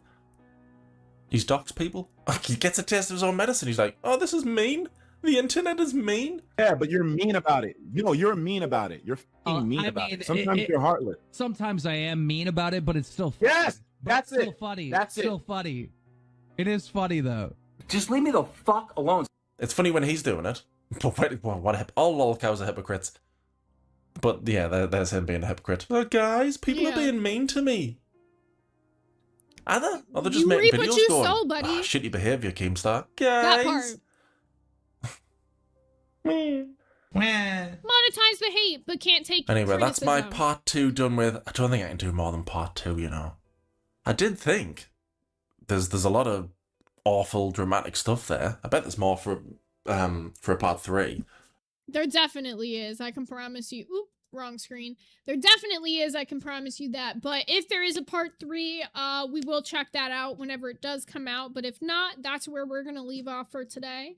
It's definitely been a bit of a longer episode than usual. Went for almost 3 hours today, but honestly, I'm happy to just be back in live with you guys at my normal time again. Now that all this moving stuff is getting squared away. Sorry it was like super heavy. I knew it was very dark and it got very fucking serious there, but it's gross to watch. It sucks to hear and know how serious it got. And the more I see it, the more I just like regret my time there more than anything. The fact that I contributed to building that community more than anything. I'm grateful I met you guys, but like, I don't know. Maybe I could have done it another way, like where it wouldn't have contributed to him having anything at all. I don't know. Just fucking sucks looking. And like, it's my problem too, right? Because I could have done the research. I could have been the one to know all this shit and like never did it, and that's my fault. Like, there's responsibility on my end of things too, like for not looking into this, for just believing him. So I'm not sitting here and saying that like this is shit I should have called out when I was there. This is not shit that I should have like swept under the rug. Well, not like I knew everything, but like this isn't shit that I should have just like believed him and then went with, you know? So, I mean, I owe you guys an apology for that at the very least. For any of you guys that got wrapped up into his bullshit because like of the content I provided there. So I apologize for that, but going forward, I will very much be taking more seriously who I choose to work with. And I mean, like, it's not the first time I made a mistake and like, I wouldn't even call it a mistake. It's not the first time I just fucked up and like worked with the wrong type of people, you know? So it's like, you live and you learn, shit happens, and like going forward, I just need to be more responsible. I mean, the older I get, the more I realize how serious it is to really like take who you associate as, like, people might take that as like your opinions, you know? So associating with good people is just as important as being good people. But yeah, I mean, it was a lapse of judgment, but one that shouldn't have happened, so what can I say? But yeah, I did find a lot of good people in the LC, some of my best friends that I'll have for life, so, you know, I can't complain in that regard. But Sammy said you've taken more accountability than Keem ever will for not even close to the same shit he's done. But that's the thing, though. It's just like, that's what I should do. Like, that's just what you should do in these moments. Like, you should care about who you are as a person and what you put out into the world. Like, one of the biggest things I was raised with was be a good person, do good things for people. Like, I don't ever want to be seen as somebody who contributed more negative shit to the world than contributed more positive shit to the world. So, like, if I can try to right fucking shit that I did wrong, I'll try to do that a million times over, because I don't know, I just feel like that's who I should be as a person. I want to be positively remembered, not negatively remembered, you know? He'll never take accountability is probably true, Chan. That's true. MSK said it taught you great lessons to take forward in life, so that's a great thing. Yeah, absolutely. I'll take it as that. Like, there's lessons learned and things to know about, like, people moving forward. Like, so I can't really complain about that. But Stream Heavy Serenade said, I joined in earlier, then had to leave. Why are you a hot dog? I got a lot of members today, so it only felt right to put on the hot dog suit for all the new hot dog gang members that are just diggity dogging it up with us, you know? The Average Awesome said, you're the best hot dog I've ever listened to. Thanks. Lola, I'm not a loser. I'm a wiener.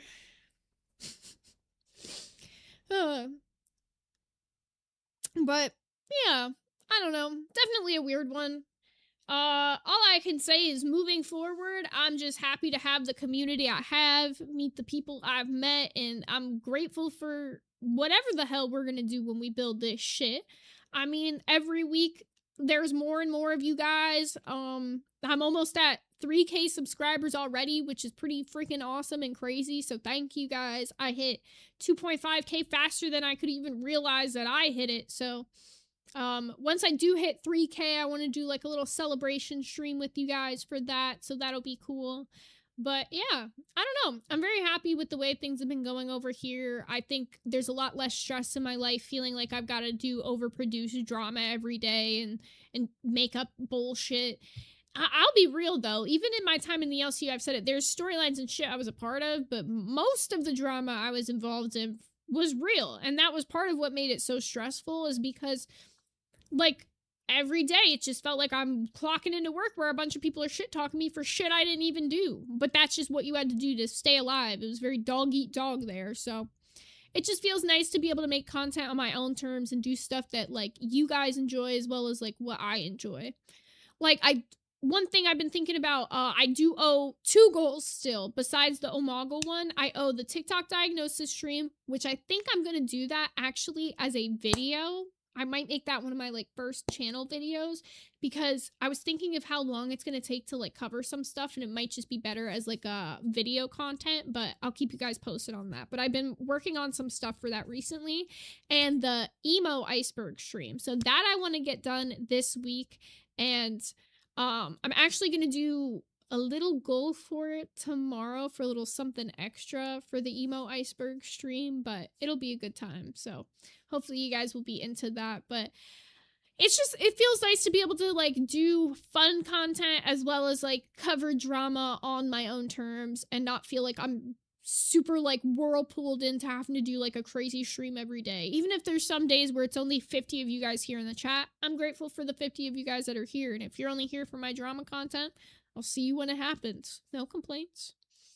Chan Denan said, can we get horror cow deep dives? Yeah, you guys can recommend anything. I did put up a post on the community tab here asking like some specific like Gore World related, but also just internet stuff you guys would want me to cover in general. There's also stream topic suggestions in the Discord, and Psych does go through there and like create a list of all of you guys' suggestions for me. That's like way easier for me to read. So I do check those out pretty frequently, and I want to start getting through some of those very soon. So keep tuned. And now that I'll be moving, once I have my new apartment, I'll do that like members only pizza making video for you guys. I'll be banging out some of the stuff that I owe you once I'll be moving, and I have my own streaming room. It'll really help with stuff as well.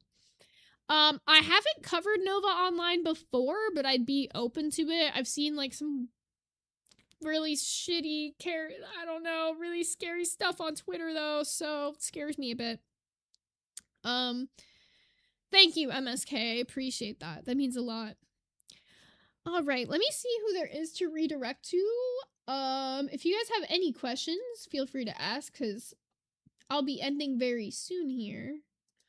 Looks like there's nobody going live today until like 10 o'clock, so I guess I'll just put it in for nothing? I don't know. Who would I redirect to? I don't know. Let's just look for a random YouTuber right now. Let's just click on streams and just see someone fun to redirect to. How do I go to live? Oh, here we go. Live. I don't know. Who are any of these people? That's a great question. If anyone has a recommendation for who I should redirect to, give me a name. Otherwise, I'm gonna pick somebody random from here. Who I see with, like, not that many viewers. I don't know who to pick. This is hard. Here, I'll refresh. All these people have more viewers than me, and I'm like, eh. I'd rather redirect to someone with no viewers. Yeah, this guy got 1 viewer. That works. I'm gonna redirect to this guy with 1 viewer. Alright, here, let me get this in. You guys should go check this guy out. He's playing a game. Oh, he doesn't even have redirects on. Boo this guy. I was gonna give him a good redirect. Bam. Man, who am I gonna redirect to now? Guess I'm just gonna refresh. I'm gonna keep playing the refresh game. Nightmare's not live. Is he live? I don't see him. He's not on my thing. Nightmare?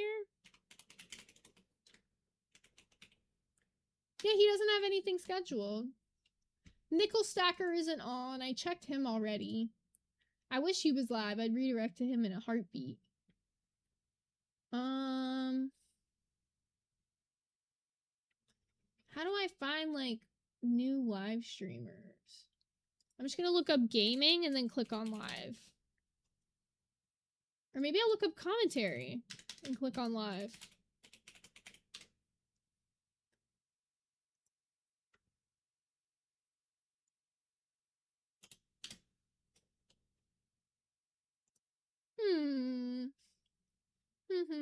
Who looks interesting?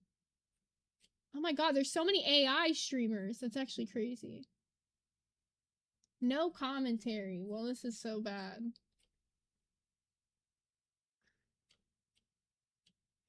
Let me look up. I don't know. Let's look up drop. I don't know. What do you look up?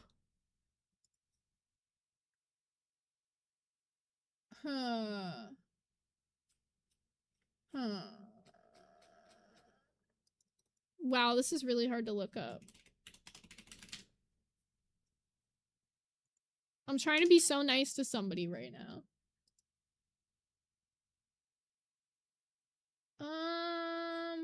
Alright, I'm looking up gaming. I know gaming people need it more than anyone else. You know, I'll do whoever this is a favor. Whoever we find. Who does vertical live streaming and why? I'm trying to find like a non-goonerific stream that doesn't have like an AI thumbnail. I'm trying to find something just like chill for you guys, but these all have AI thumbnails and it's triggering me. And it's really triggering me. This is so upsetting, guys. Milky? Hell yeah, fuck it. Is Milky live?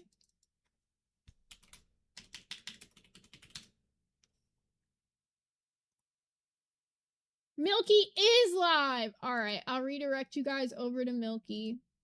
That works for me, because honestly, I was gonna be here looking for the next 10 hours, otherwise I'm like, there's no one without an AI thumbnail these days, apparently. Alrighty, you guys. Well, I'm gonna get you guys redirected over to Milky. I hope you guys have had a good stream with me today.